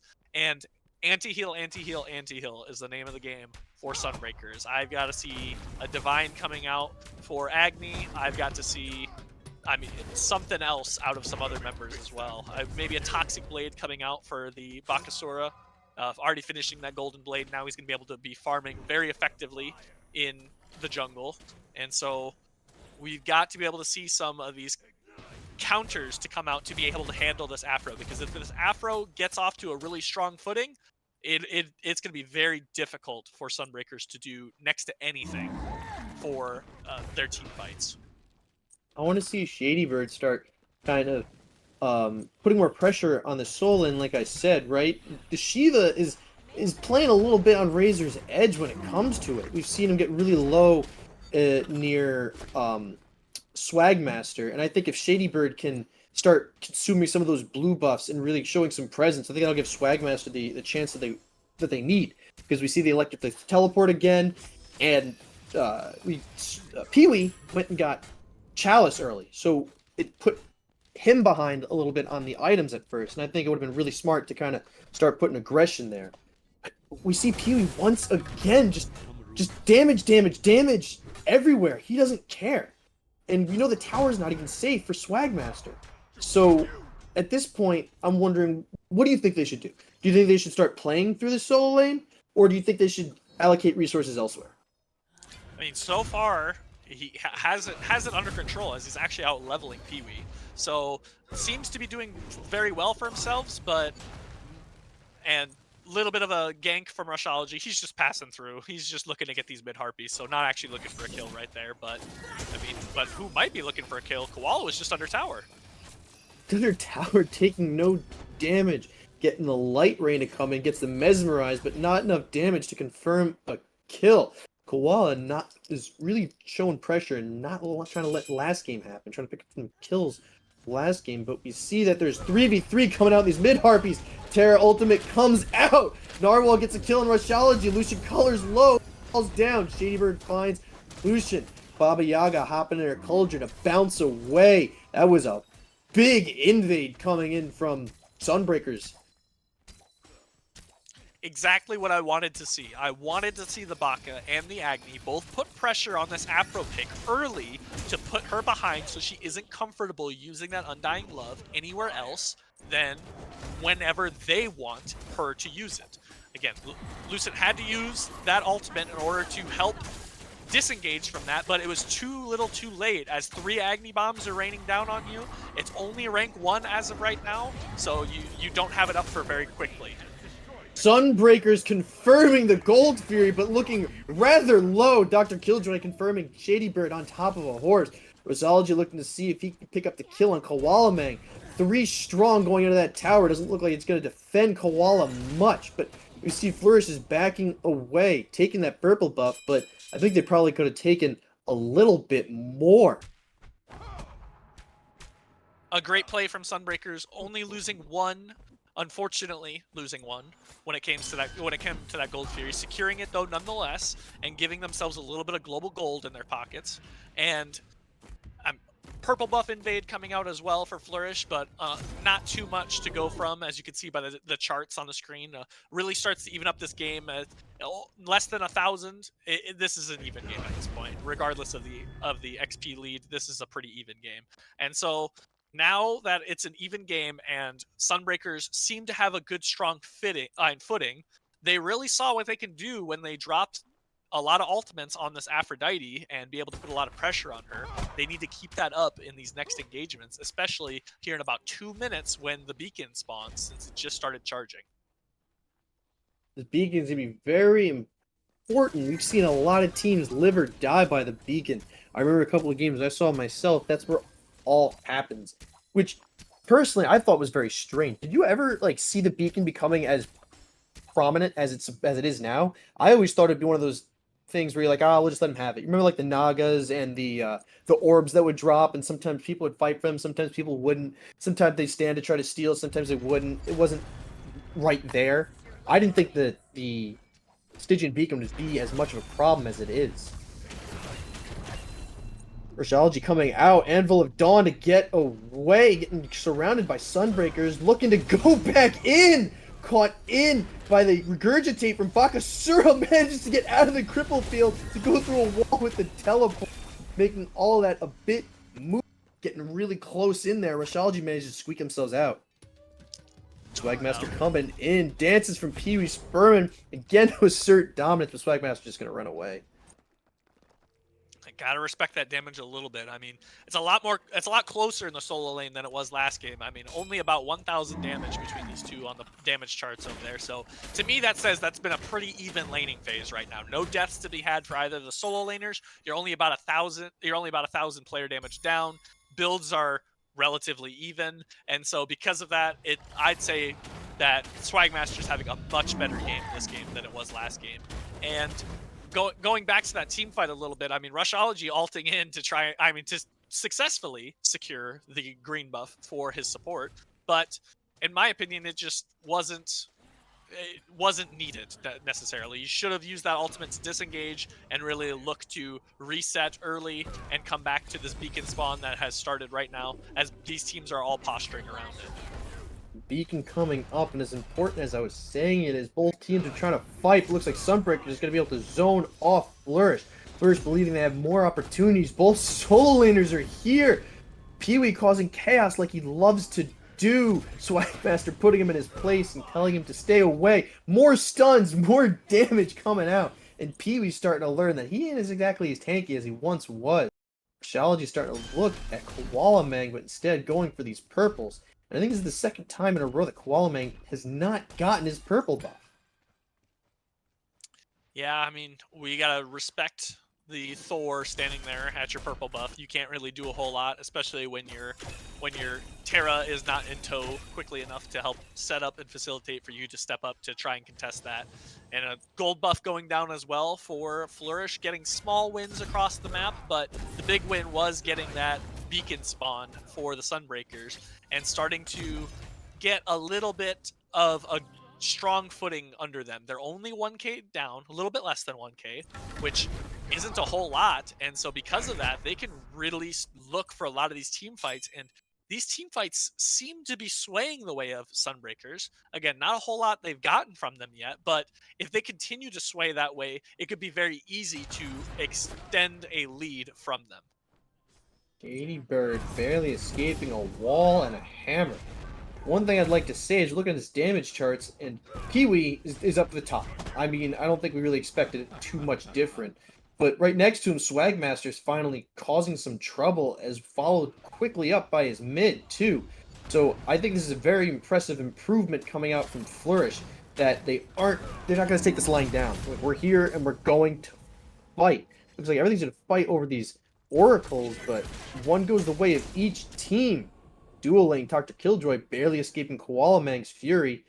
We got ShadyByrd coming in. Minions walking in. 3 strong. Rushology comes in on top of KoalaMang. Beads come out to save himself. ShadyByrd tower dives for DRkILlxJOY. KoalaMang finishes Rushology, who just got caught out a little bit too far.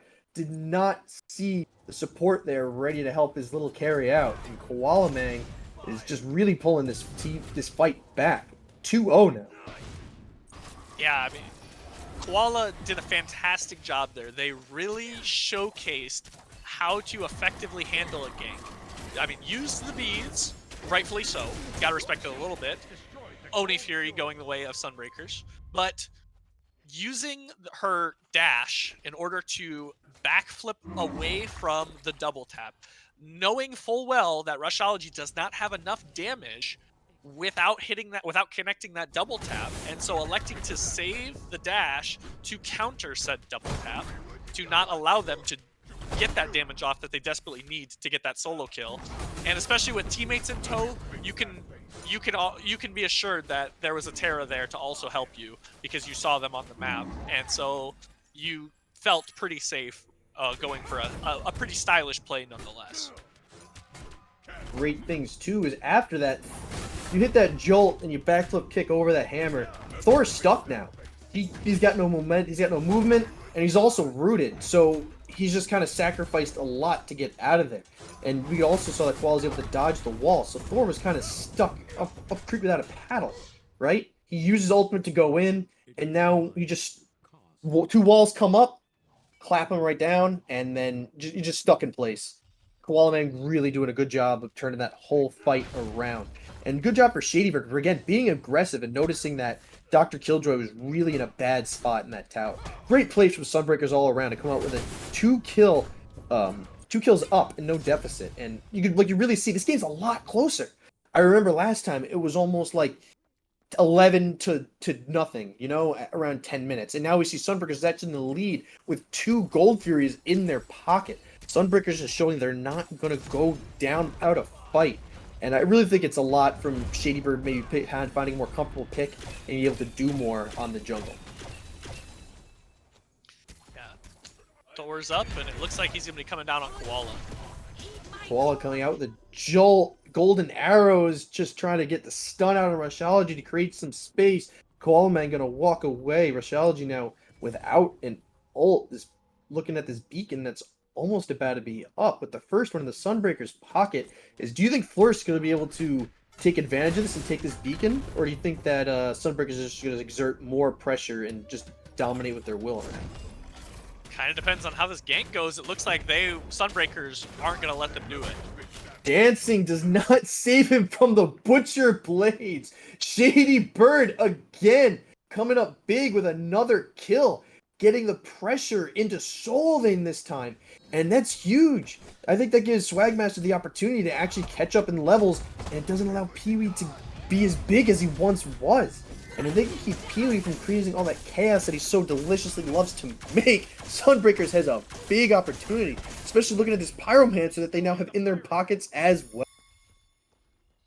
Yeah, being able to capitalize on a Shiva that is a little bit too far without any wards, and being able to take him out, the little bit of downtime in between this beacon spawn, and the fact that there was a lot of members on the right side of the map allowed them to take a free Pyromancer, very much uncontested, which, if you're Sunbreakers, is definitely a good feeling as you're starting to get a little bit of a lead. You've taken the lead that Flourish had, you've mitigated it down to nothing, and you're starting to sway it in your direction, and now you've got all 5 members standing here for this beacon spawn.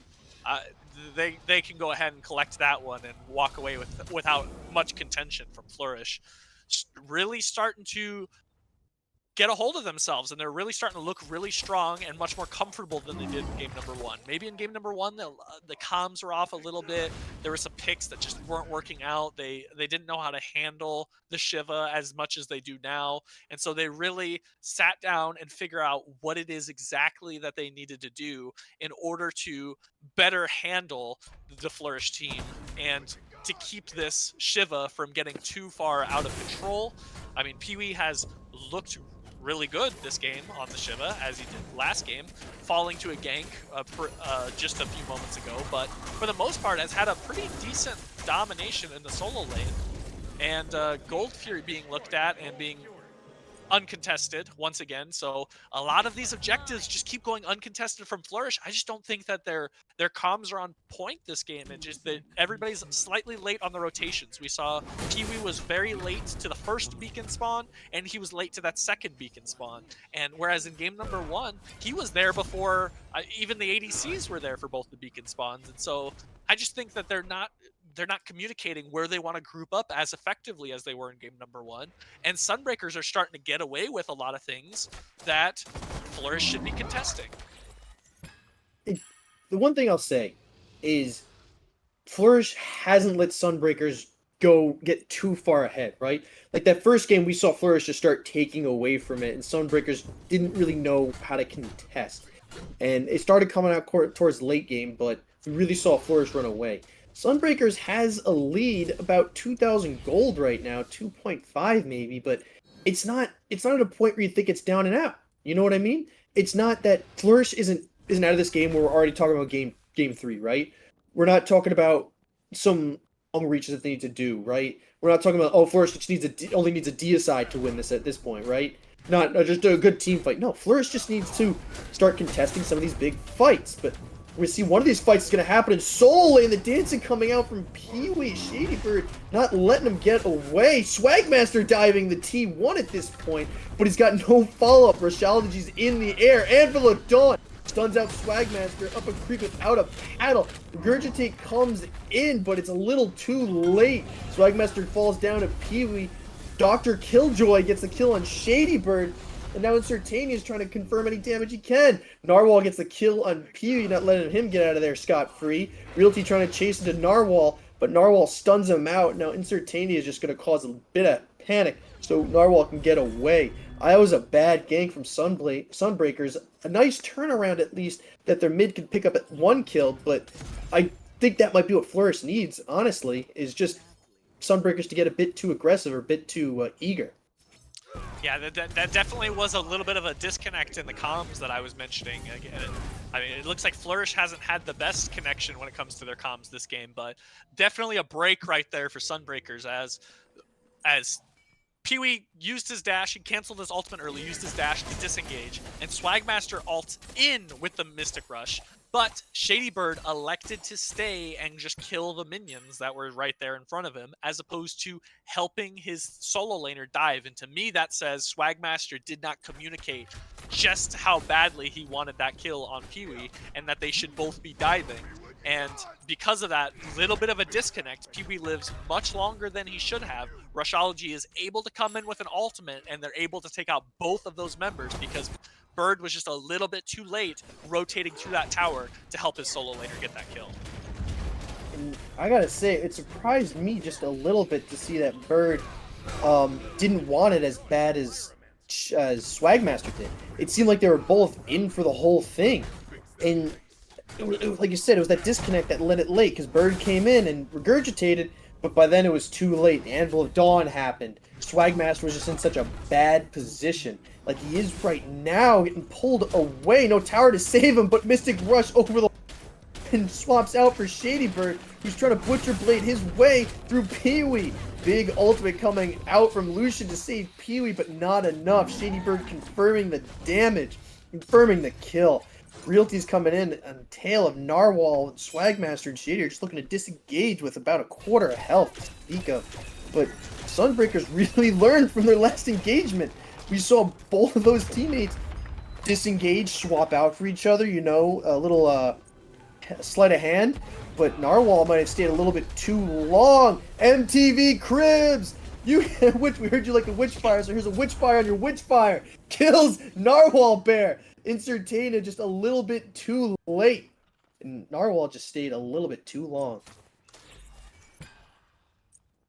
Yeah, a little bit of a, yeah, just as you said, sticking around a little bit too long, more than they should have. And so now Flourish getting a pick for their fallen solo laner and allowing to carry that momentum to the Primal Fury. Thor's going up, and he might be looking to go down on someone. Insertania trying to cause a little havoc. Rushology comes down on KoalaMang, but gets destroyed. KoalaMang turning it around. Flourish now on the back foot, getting punished for trying to engage on Sunbreaker's Gold Fury. DRkILlxJOY goes one way, Lucian goes the other. ShadyByrd kills Lucian. Realty trying to hop out, beats popping, trying to get under that tower to get that kill and a stop, and KoalaMang gets the kill in PeeWee, but Realty just managing to dodge what he can. SwagMaster chasing, staying under tower, trying not to care, but taking too much damage. Around the tower, Realty goes. Can SwagMaster stop him? I think everyone knows that he cannot. Primal Fury going to fall to Sunbreakers once again. really starting to see a little bit of a lead out of this team. Sunbreakers looking much stronger and much more comfortable than they did in game number 1. A 7,000 or 8,000 experience differential and a 5,000 gold upswing for them here in game number 2, 25 minutes into the game. And now that it's 25 minutes into the game, a Primal Fury has been taken. There's no other objectives on the map besides a few tier 1s that they might be looking to eyeball. If I'm Sunbreakers, I might be looking to take a team fight around this fire giant, especially for how good that team fight looked on the opposite side of that team fight we just witnessed. I mean, they got a lot of picks right there, and so if that's how the team fights are looking, I'd be looking to have maybe 1 or 2 more team fights with the rest of, with my team grouped up. And Fire Giant is the best place to be doing that right now, and it'll be very interesting to see how Flourish looks to do this. Again, it's a little bit more difficult when it seems like PeeWee and Rushology have had a bit of a disconnect when it comes to their initiations. And because of that disconnect, it's been harder for them to look to engage ever, and they've been only counter engaging in a lot of these team fights. And so if I'm Flourish, I've got to be looking to have both of my dive go in at the same time and be able to handle this. And this Afro pick, again, just hasn't seen as much value as I would have liked myself. And so we'll be interested to see if we'll get any value out of Lucent in this team fight right here. Titans fighting. Thor, a flying, lands down Anvil of Dawn, but doesn't get enough on a TheNarwhalBear. Obliterating Rushology. PeeWeSpurMan can't create that chaos that he oh so loves. Falling to ShadyByrd. Realty now stuck. Can he get the house out? He cannot. KoalaMang getting the kill. Order Titan looking at this T1, licking its lips as it's got a whole team to support it. Only one backing out is SwagMaster, who's just gonna come back before you know it. This T2 is looking delicious. This Titan not caring. It's gonna fall down to Sunbreakers, and now this Phoenix is being looked at by the Titan. Only 2 to defend it, the support and the carry. And Tail is old as time, but Lucian can't seem to get anything. This Phoenix is gonna fall down. No, it's a 5-man, call it 6 with the Titan looking at the Chaos Titan. Only a couple seconds left until Rushology's back. PeeWeSpurMan too, but Sunbreakers is just obliterating it with their own Titan inside the throne room. Just so many chomps coming out from the Bakasura. Titan health getting low. Doesn't matter if Rushology can get the kill. It is over. Sunbreakers take it to game 3.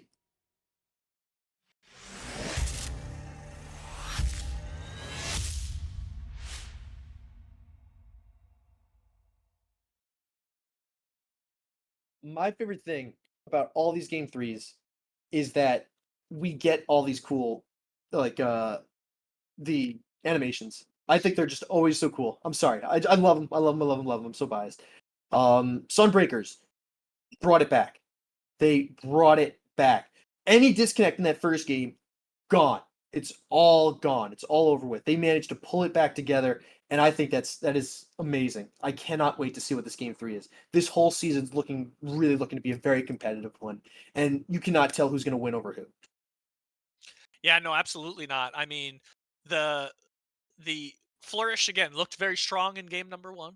They really had a decent grasp at the start of the second game, but I think that Sunbreakers did a fantastic job of being able to adapt when it came to what it is that they needed to do and how to handle a lot of these team fights, which for week number 1 of the season, that is very exciting to see coming out from those players. And I'm excited to see this game number 3. And again, the what they wanted to do, what Sunbreakers wanted to do in this second game, I think they did exactly what they needed to do. I mean, they really handled the dive coming out from Rushology and from PeeWee. They really took care of this Aphrodite, and this Aphrodite wasn't able to do a lot of healing, wasn't able to set up a lot and be able to sustain throughout these team fights. And so because of that, they just got to mitigate the lead that Flourish got at the beginning of that game and continue to burn through the rest of the game to take us to a game number 3. And so it's extremely exciting to see. I'm expecting a lot of bans to be coming out from both sides, respecting players on both sides from game number 1 and game number 2. And so it'll be very interesting to see who is going to be looking for what when it comes to their team again. For Sunbreakers in this second game, they really seemed to have a better understanding of their engage potential and what they wanted to do with their engage, which is something that they struggled a lot with in game number 1 because of their comp. And Flourish, on the other hand, had some really good engage potentials, but the counter engage for Sunbreakers as well was just very strong and allowed them to handle that while also engaging themselves, because it seemed like a lot of these team fights they were both engaging on each other at the same time, and but the counter engage coming out from Sunbreakers was a lot stronger than the counter engage from an Aphrodite support, as opposed to a more traditional support that gets a lot more AoE in team fights than a more single target Aphrodite does. And so if I'm Flourish going into game number 3, I think I'm going to try and recreate the magic that happened in game number 1 and really look for something more out of my support and look to help facilitate my side lanes a little bit more. We saw how much Flourish could do with the pressure that was exerted over in the solo lane. And so I would like to see that same pressure come out here in game number 3. We didn't see that in game number 2, and they didn't see a victory in game number 2. So maybe there's a little bit of a correlation between those two things. And so maybe that's something that they need to do. Looking at that game, there are three things that I noticed. One was like you nailed it with the support. I think the Rivers Rebuke to lock in everybody into an arena was huge. They didn't have that. They didn't have any lockdown. They could just get away anytime they wanted, right? So you couldn't pin anybody into a fight. Rushology. I think that Anvil of Dawn allowed him to get too deep into a fight because the range that had put him always in spots. And I think we saw 3 times that he tried to go in, and it just didn't turn out well for him. When he was with the Susanoo, he could bring them to his team, right? So instead of going out there and be engaging himself inside the enemy team, he brought the enemy to his team. So I think that's where Rushology really excelled. And then 3 was the soul lane. That teleport was huge. We saw SwagMaster was able to get it, stay on par with PeeWee, and then we really saw the impact. Game 1, PeeWee was a menace. Chaos everywhere. He'd sit there 1v5, 1v6 with the tower. Heck, even with the Phoenix, right? But this game, he tried to do the same thing, but he couldn't because everyone was on par with him and he couldn't get the advantages that he needed and wanted to get. So I think if I'm Sunbreakers, that's what I'm looking for. I'm telling Swag, hey, get that teleport again. I'm saying we can't let him get the Susanoo or the Emoja. We can't be locked in like we were game 1. Yeah, and again, I think also getting Lucent on a more dynamic support pick. You can use the Yamoja for your team sitting back, and it looks like Sunbreakers are going to elect to ban that out. But in game number 1, they use the Yamoja, they use the River's Rebuke to initiate a lot of team fights, isolate, and be able to execute on anybody inside of the Rivers, and then just use the healing the rest of the team fight to help facilitate and sustain the team throughout the team fight. Whereas with an Aphrodite, you don't get that same value. Aphrodite's a way more linear god. And so because of that, not being able to have that flex potential in the support, that's something that if I'm Flourish, I really desperately am asking for, especially if I'm Lucent. I am asking to have that flex potential of what it is that I can do as a support to help facilitate the team. Because they just had no way to counter the engage that was coming out from Sunbreakers in game number 2 because they didn't have a support that facilitates that. I mean, the only thing that Lucent had going for was Lucent built erosion in the support role on the Aphrodite. So you're countering the Raven's health shield by giving yourself a little bit of movement speed to avoid it. And then also allowing the health shield on Raven to be shredded a lot quicker because it takes 30% more damage from the erosion. But like that was it. I mean, otherwise it was pretty standard Afro, and there's not a whole lot of there's not a whole lot of deviation to that linear play style. And so if I'm Flourish, I'm looking for somebody that can do more. And Terra being locked in for their support this game, I'm loving this way more than the Aphrodite pick. Sunbreakers, I gotta say their bans are on point. I gotta pat myself on the back here a little bit because I think I called it out nicely. We got the Susanoo ban and we got the Yamoja ban, right? And I think it was smart. Shiva was a problem. I can't take that away, right? PeeWee's dominant, but it seemed like Sunbreakers knew how to control him, right? So if I'm Sunbreakers, I'm thinking, all right, that Shiva wasn't as big of a problem as the Susanoo was, as the Emoja was, right? He was huge in game 1, right? But game 2, we saw we could control him. With this Bakasura who's being locked in right now. Bakasura ate him up. So I'm now, if I'm Sunbreakers, I'm daring Flourish to take Shiva again, right? Like, well, you did amazing. Try to pull game 1 out again, right? Pull a game 2 out. So I think it's a risk willing to take, especially with a Martigarist coming in who somehow managed to escape the bans. I think Sunbreakers is really looking good at these picks right now.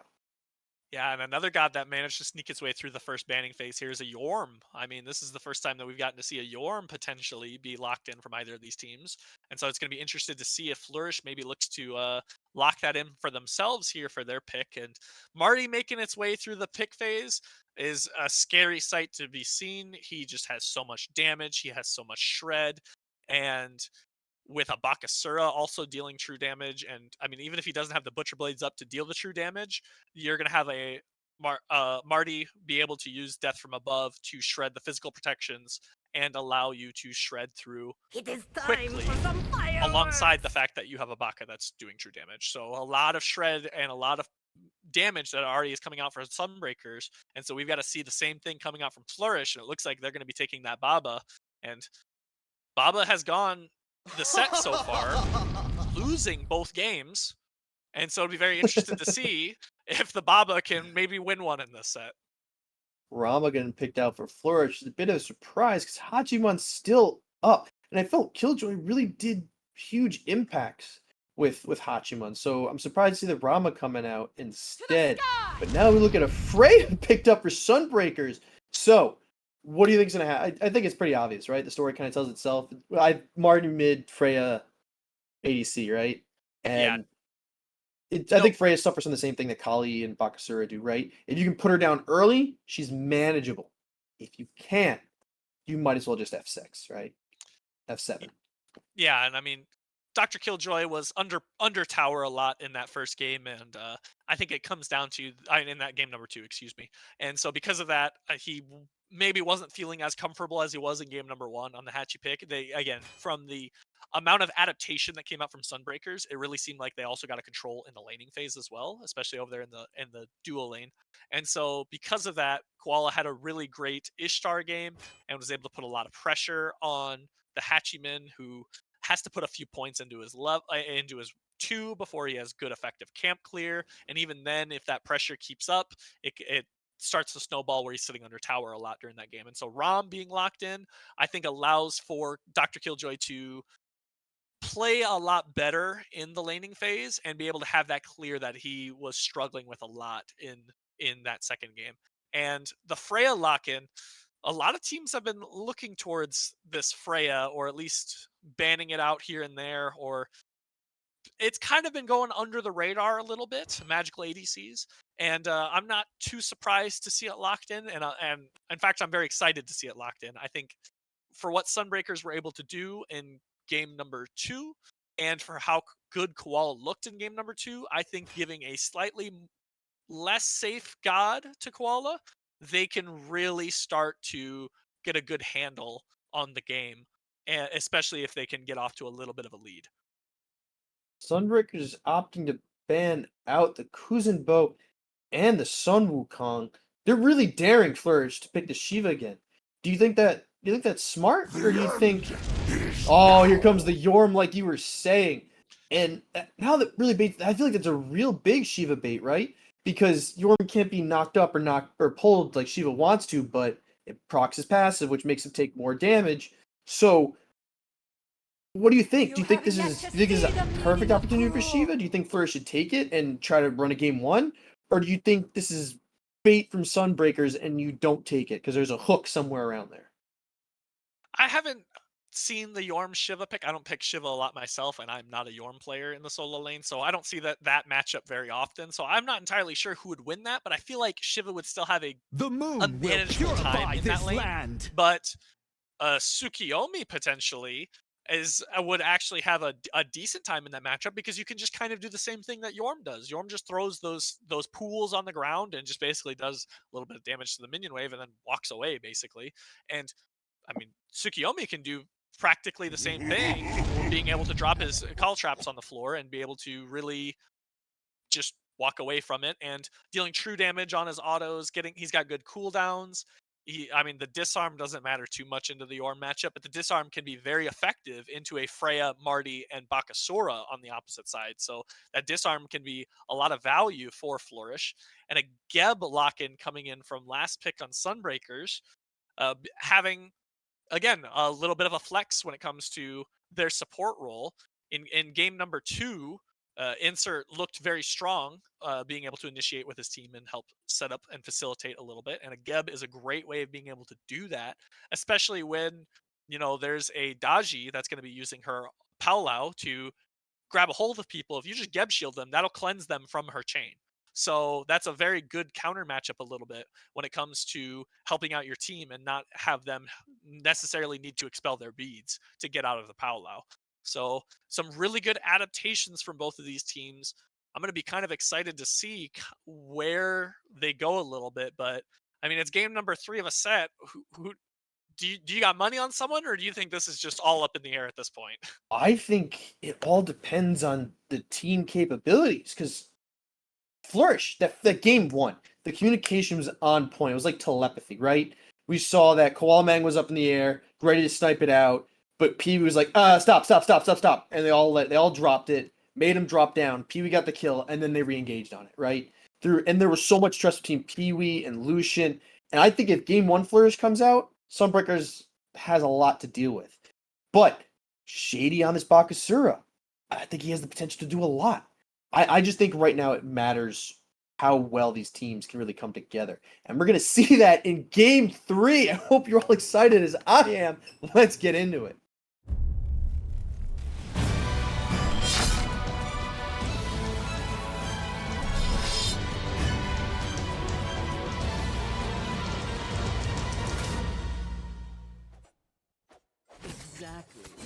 Game 3, Immortal Flourish versus Immortal Sunbreakers. Sleep? Whose needs it? It's me, GearChief, here with Sun. Let's get into the bloodshed. Yeah, it looks like the pretty standard start out from all of the members so far. And I'm going to be really excited to see the solo lane matchup, to say the least. I mean, it looks like going with a health chalice immediately coming out from PeeWee, definitely going to need that up against the Yorm, and so not able to get as much in his pocket when it comes to items, and only has the Bluestone Pendant coming out.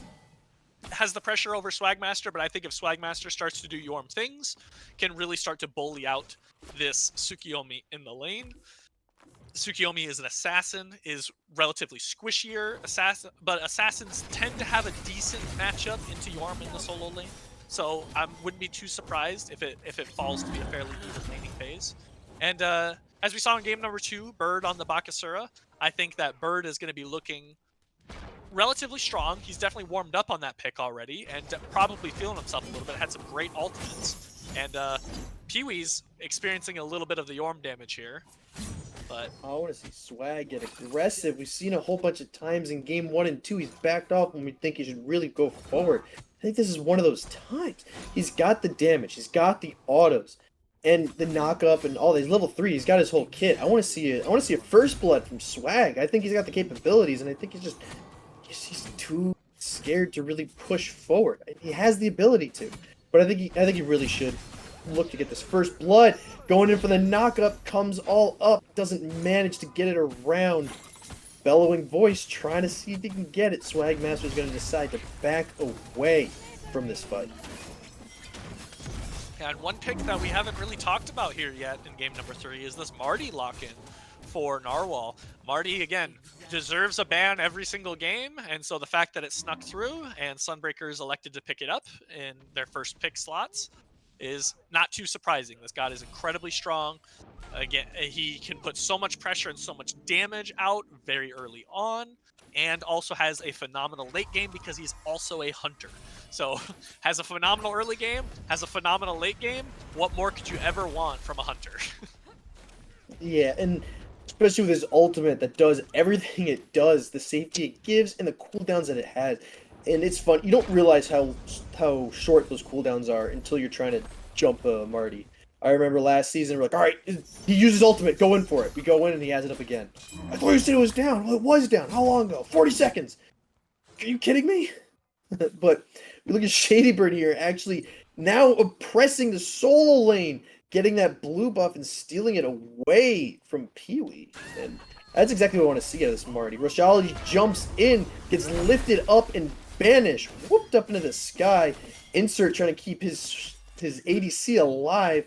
And we see that Flourish is going to steal their own buff in the duo.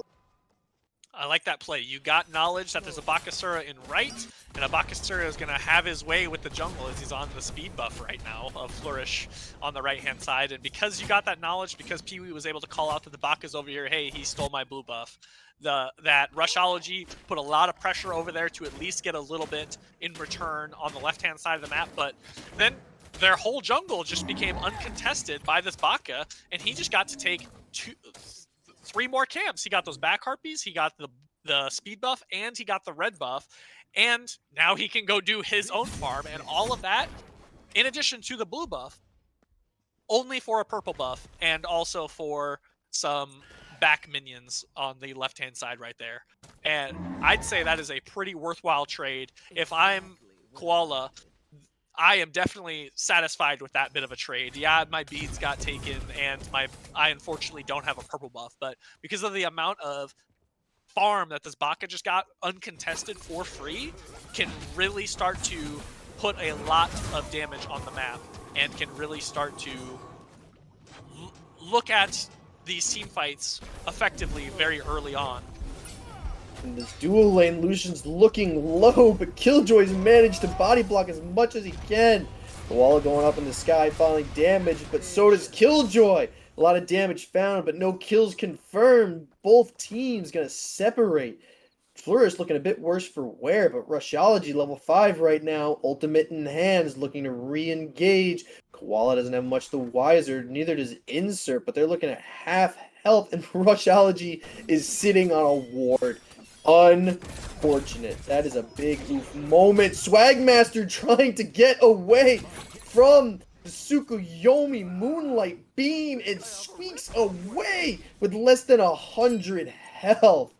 And SwagMaster's just the determination and just the ability to get out of that tight spot is impressive. 5 minutes in, no first blood.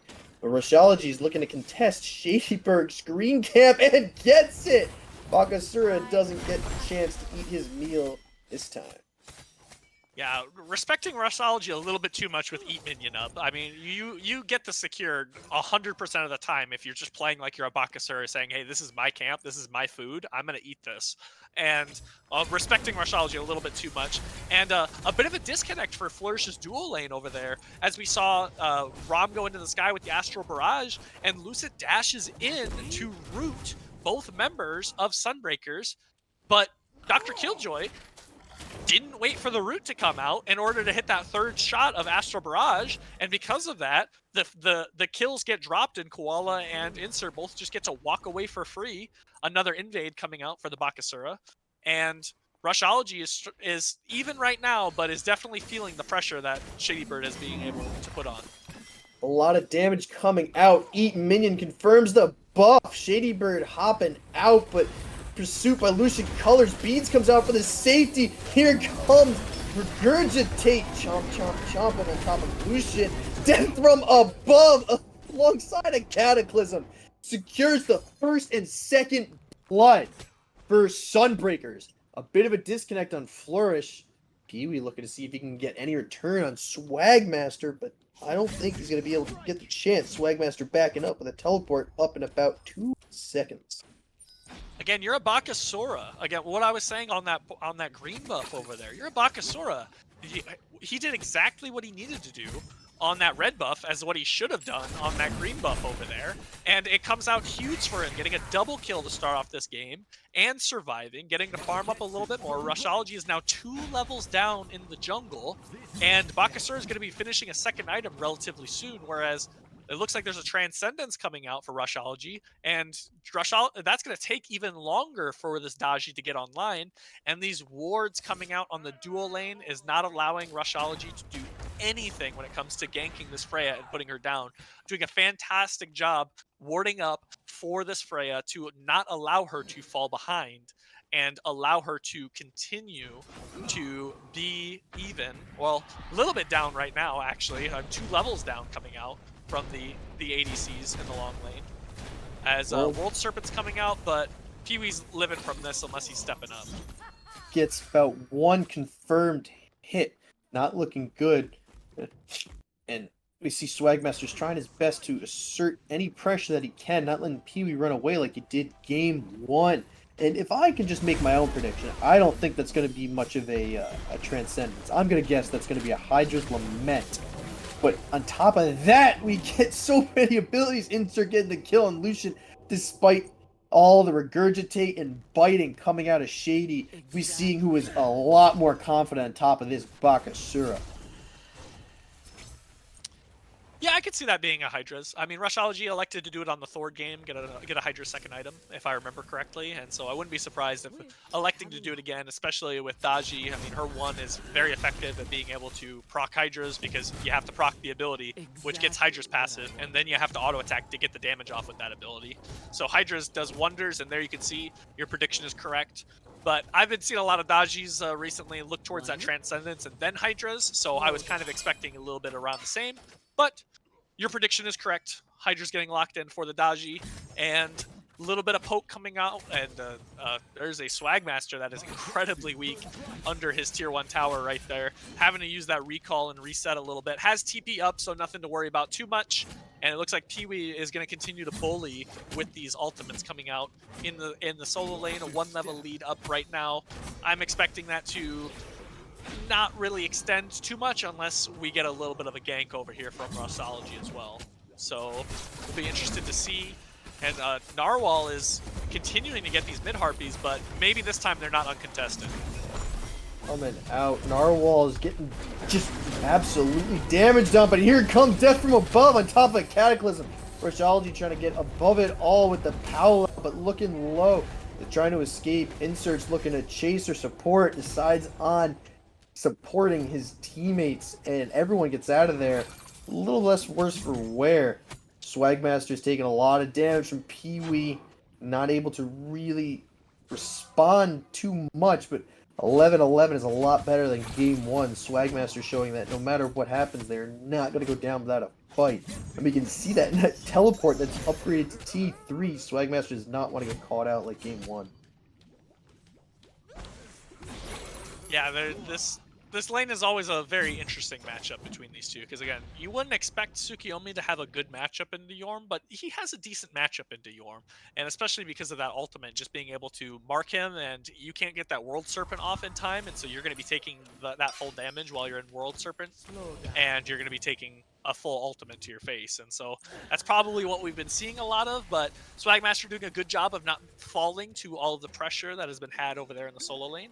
And Bird has been doing a great job of contesting a few of these blue buffs. I mean, isn't contesting this one necessarily, but has already showed face at 2 of them, managed to get 1 of them, but was a little late to the other.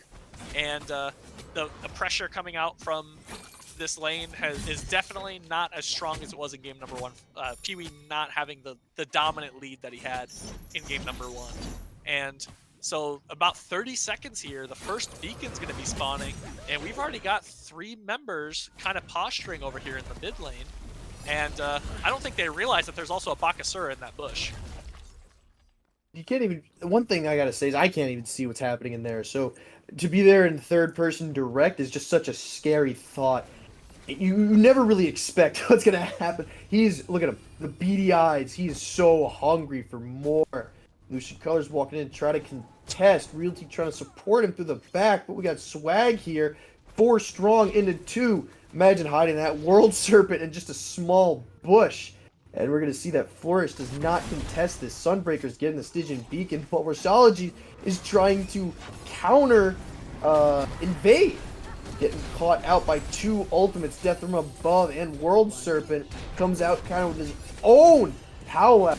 Manages to get 3, only pulls Insert, gets caught by the Regurgitate, hopping in, 2 on top of him. Shady gets the kill on Rushology, and now PeeWee's finally coming in the fight a bit late. MTV Cribs throwing out them witch fires. PeeWee gets the confirmation kill on Narwhal. 3v3 in this mid lane.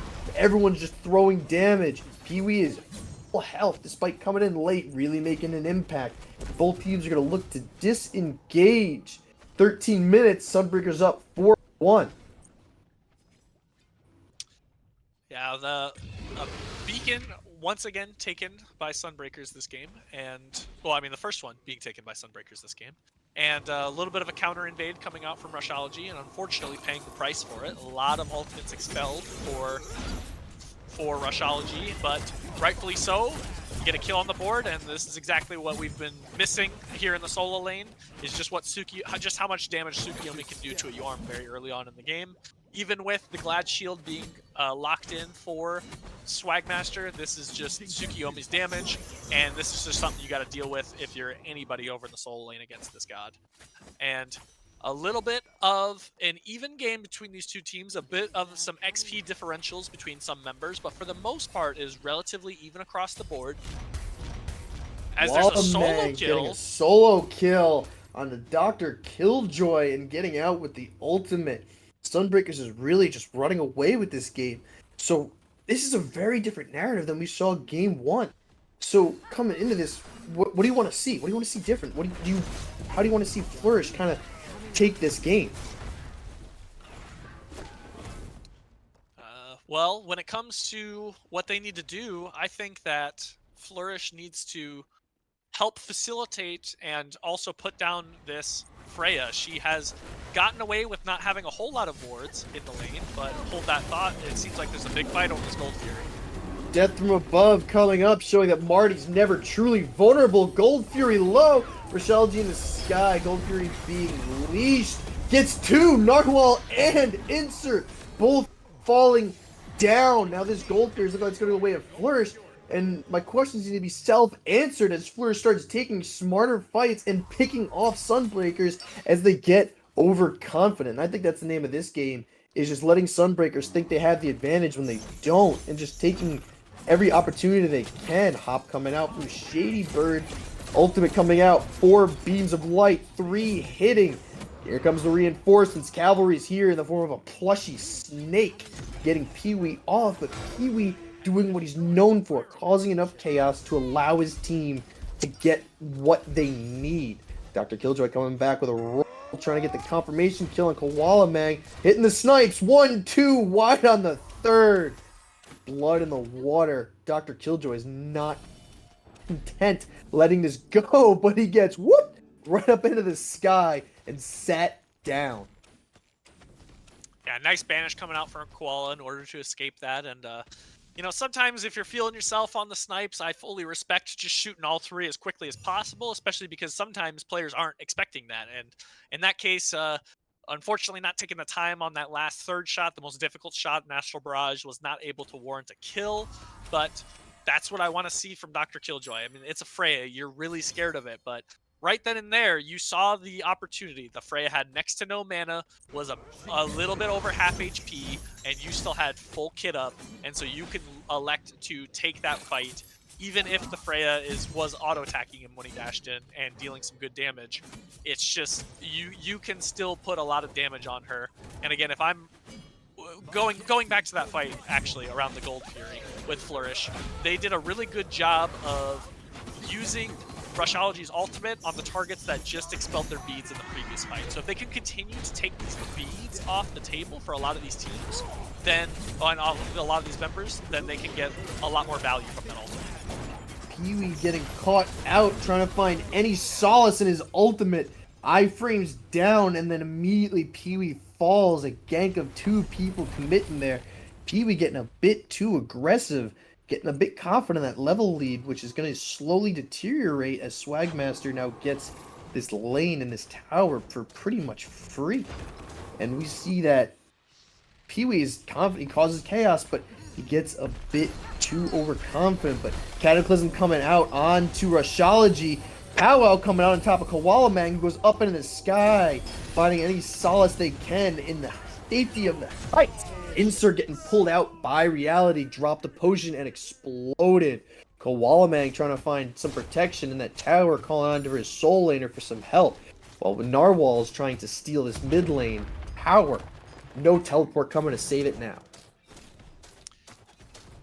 This game, Flourish has been electing to just kind of leave the right-hand side of the map to Sunbreakers' own devices and really just put a lot of pressure on the duo side of the map. And I mean, 2 tier 1 towers falling for Flourish because of some split push coming out from their members, but they won a really good team fight on that left-hand side and allowed them to get a little bit of picks, a little bit of farm in the jungle themselves, and to be able to posture around this beacon spawn. Rushology looking to try to get Narwhal out, but like always, death from above was up. 2 and a 4. Here comes the third. 5 around for Flourish to get this beacon. Rushology gets SwagMaster. Insert rolling out to try to help out ShadyByrd. Some are low, some are not. KoalaMang's around in the area, decides not to contest. He's going to start looking towards a Oni Fury with 5 strong, but here comes Sunbreakers to try to contest. Lucian looking worse for wear, trying to get whatever health they can from the pillar. Totems up and totems down. Narwhal's coming in, so is Insert. Oni's fallen low, so much expelled. Flourish gets it, and then decides to run away. PeeWee, imagine, able to create the distance that they need, zoning out perfectly to then help his teammates get the Oni Fury and then walk away. Sunbreaker's a little too hesitant, a little too slow to really do anything to steal it or get it away.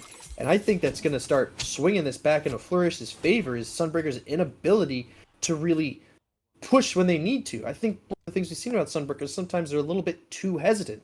They're hesitant to really walk in on something that Flourish is doing, and they won't really cause any disruption. And I think that's what's either going to make or break them. If Flourish start disrupting first start getting disrupted by Sunbreakers, then Sunbreakers will walk away with this. But if Flourish can manage to stay strong and just remain unwavered in the face of Sunbreakers, then I think Sunbreakers is just going to keep backing down and letting Flourish win this by a death by 1,000 cuts. Yeah, you said it best. I mean, when it comes to the disruption that needs to come out, we need to be seeing SwagMaster using these World Serpents very aggressively and potentially even a little early in some of these engagements, but not sticking around too long, as we saw around that beacon spawn, using that World Serpent landing in the middle of 4, and then using the full kit, beadsing any CC to try to just get your damage off before you knew you were dead, but in that case, you should have just given it up at that point. And Koala, it looked like Koala was about to get ganked by Rushology, but Rushology never pulled the trigger. You gotta respect that Freya damage, because in the seconds you say, oh, wait, I'm gonna get a better spot, or I'm gonna get around, it's too late. 3 autos and you're gone. Your history. And we see that Sunbreakers now takes this Pyromancer, and it seems that there's no real fight back from either team. They're just gonna respect the other team and let them just take these objectives, and it's just a matter of who lets who take what when it starts coming down to Fire Giant, Enhanced Fire Giant, some more of these Oni Furies, who's gonna keep stacking up these Primal Furies, right? It's just, again, it's gonna be death by 1,000 cuts, and it's gonna be who's gonna get cut more, right? All right, I'll let you take this, they'll let you take that, and then I take this. But then it's maybe, I'll let you take these Pyromancers, but then one team stacks up all the bombs. And then when they finally get a good siege, 1 bomb, 2 bomb, 3 bomb, 4, all of a sudden your Titan is no more. Right? So a little bit of a split when it comes to the Pyromancers from both these teams. Bombs in both teams' hands.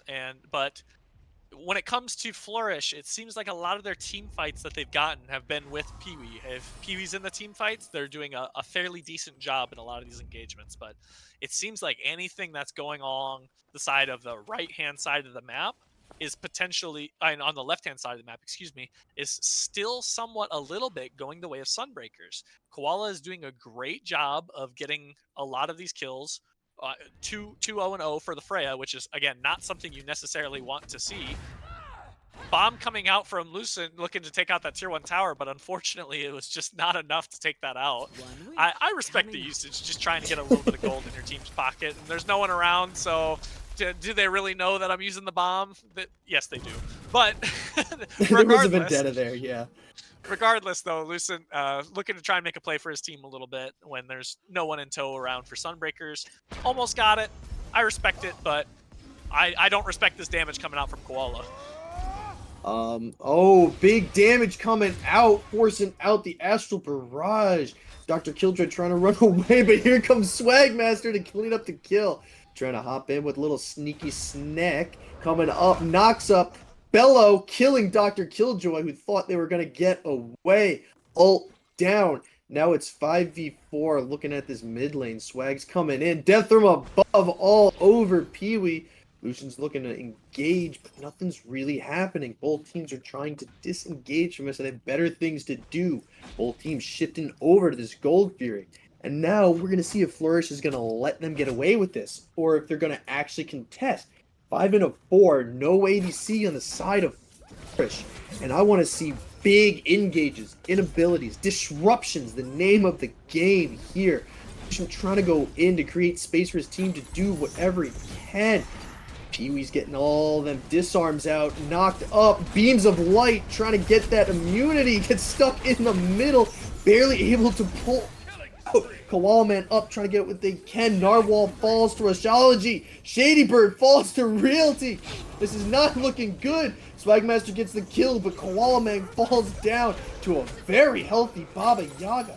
SwagMaster just can't get away. PeeWee gets the kill. 4 still strong on top of Gold Fury. Only casualty is Rushology when they pick up 4 kills, leaving only the support alive. And I'm just wondering, what is Flourish doing? That Gold Fury is free, but I think their sights are set a little bit something a bit more hot. Yeah, Fire Giant is definitely the call. Again, there's too many respawns coming out. You know Geb doesn't have Cataclysm, so it's just a free Fire Giant coming out 24 minutes into the game for Flourish. And off of a great team fight that started off as a 4v5, all 5 members of Sunbreakers were in that team fight. But if you're expelling so many ultimates on a Tsukiyomi solo, and at the end of the team fight, he cleans up the last kill to end the team fight, there's something going wrong. You're not prioritizing properly, or people aren't using their damage where they should be using their damage. And because of that, PeeWee lives. They win the team fight off of it. Only member left alive is Geb, insert over there. And because of that, a free Fire Giant on all 5 members of Flourish. And now they can just go over and collect that Primal Fury that they were originally fighting over in the first place.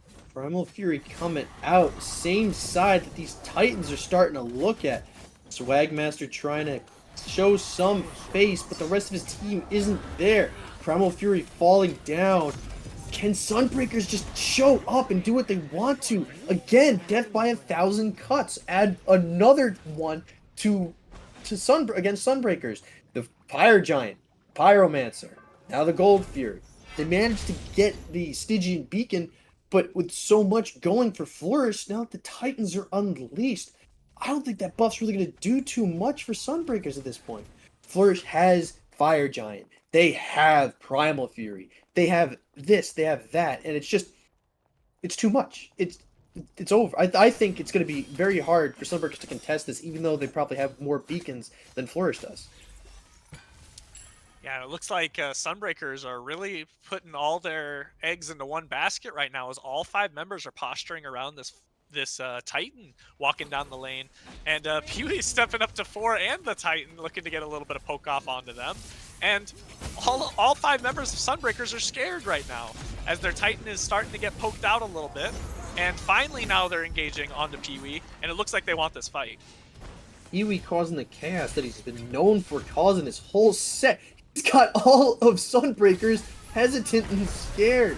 Lucian coming in with a dash and a big root. SwagMaster trying to go underneath. Revealed. Caught between a wall. Can't get into the earth. World Serpent fall. Titan now on the side of Flourish. Walking down to this T2. Rather healthy. 5 into 4. And they're just going to let this tower go. Add another cut onto the side of Sunbreakers. And now they got to debate whether they want to just give up this Phoenix. How they're going to manage this without ShadyByrd, right? Rushology jumps in. KoalaMang forced into the sky. Can't find the damage. Rushology getting a powwow out. Gets one hit, looking for more. Can't seem to confirm anyone in the powwow, but it doesn't matter. Flourish is walking in. Rushology kills ShadyByrd. Rushology kills Insert. Killjoy kills anyone. Koala falls to PeeWee. And now it's a DSI with the Titan in the throne room once again. Flourish cleans up. You see that teamwork working again. The trust and the love pulling out a win. 2-3. And again, we see Flourish come out with a victory.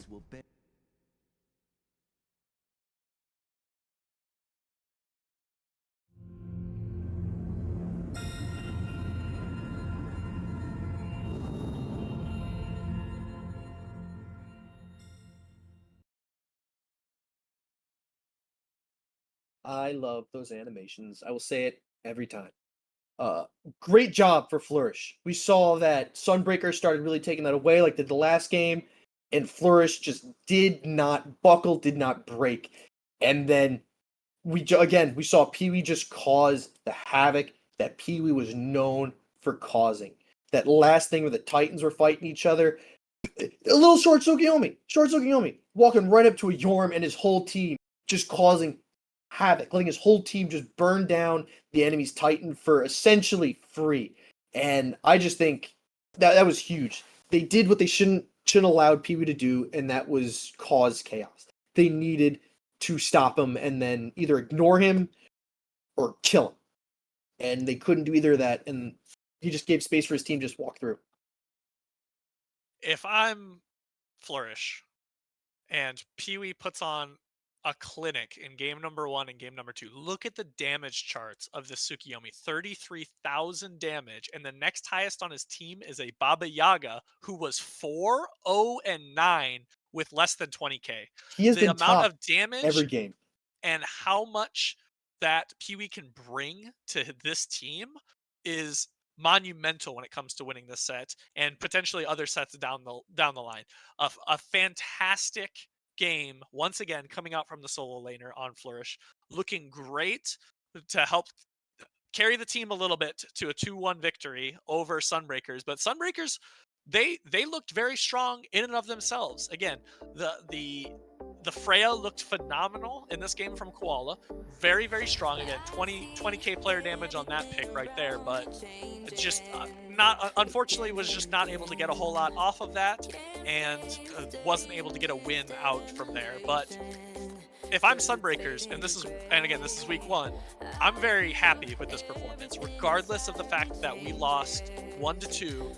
I'm fairly happy with this because of how good we looked in game number 2, being able to show that just because we go down one game in a set does not mean we're down and out necessarily. And they have good ways of being able to counter engage and counter ideas that teams are bringing to the table, and be able to show it, to show what it is that they can do. And I just think that first game is almost the outlier, right? Like, I felt like we watched 2 different things. I felt like we watched a little teaser game, and then I felt like we watched the actual thing, right? And I feel bad for Sunbreakers, because if they were able to figure it out sooner, they could have done it. I think they could have really pulled it out. And I mean, it's week 1, right? They have the rest of the season to really pull it out. And I think their ability to learn, their ability to adapt and overcome Bear Grylls style really helped them figure this out. And it's just amazing, because I think this is one of the few times that I've seen like back-to-back-to-back type like 2 best of 3s, like actually go to 3s. And I said it at the start, and I'll say it again, and I don't care who gets tired of hearing it. This is going to be a competitive season for every division, and I am here for it. I'm here for it.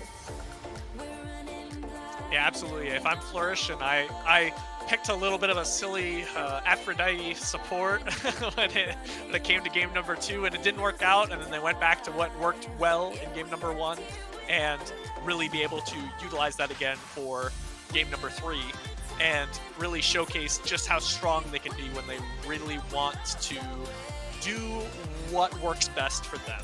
And what works best for them are these engagements on a lot of these fights, letting PeeWee get these picks that have a bit of lifesteal in their kit and be able to sustain and box out a lot of members of the opposing side. And if I'm Flourish, I'm looking to do this game after game after game after game after game. All right. I'm excited to see what happens with these two teams as well as the rest of them. You should be too, so join us next time, and we will see you there. I'm GearChief, this is Suun. We had iNooblet on camera. Thank you for joining us, and we shall see you next time.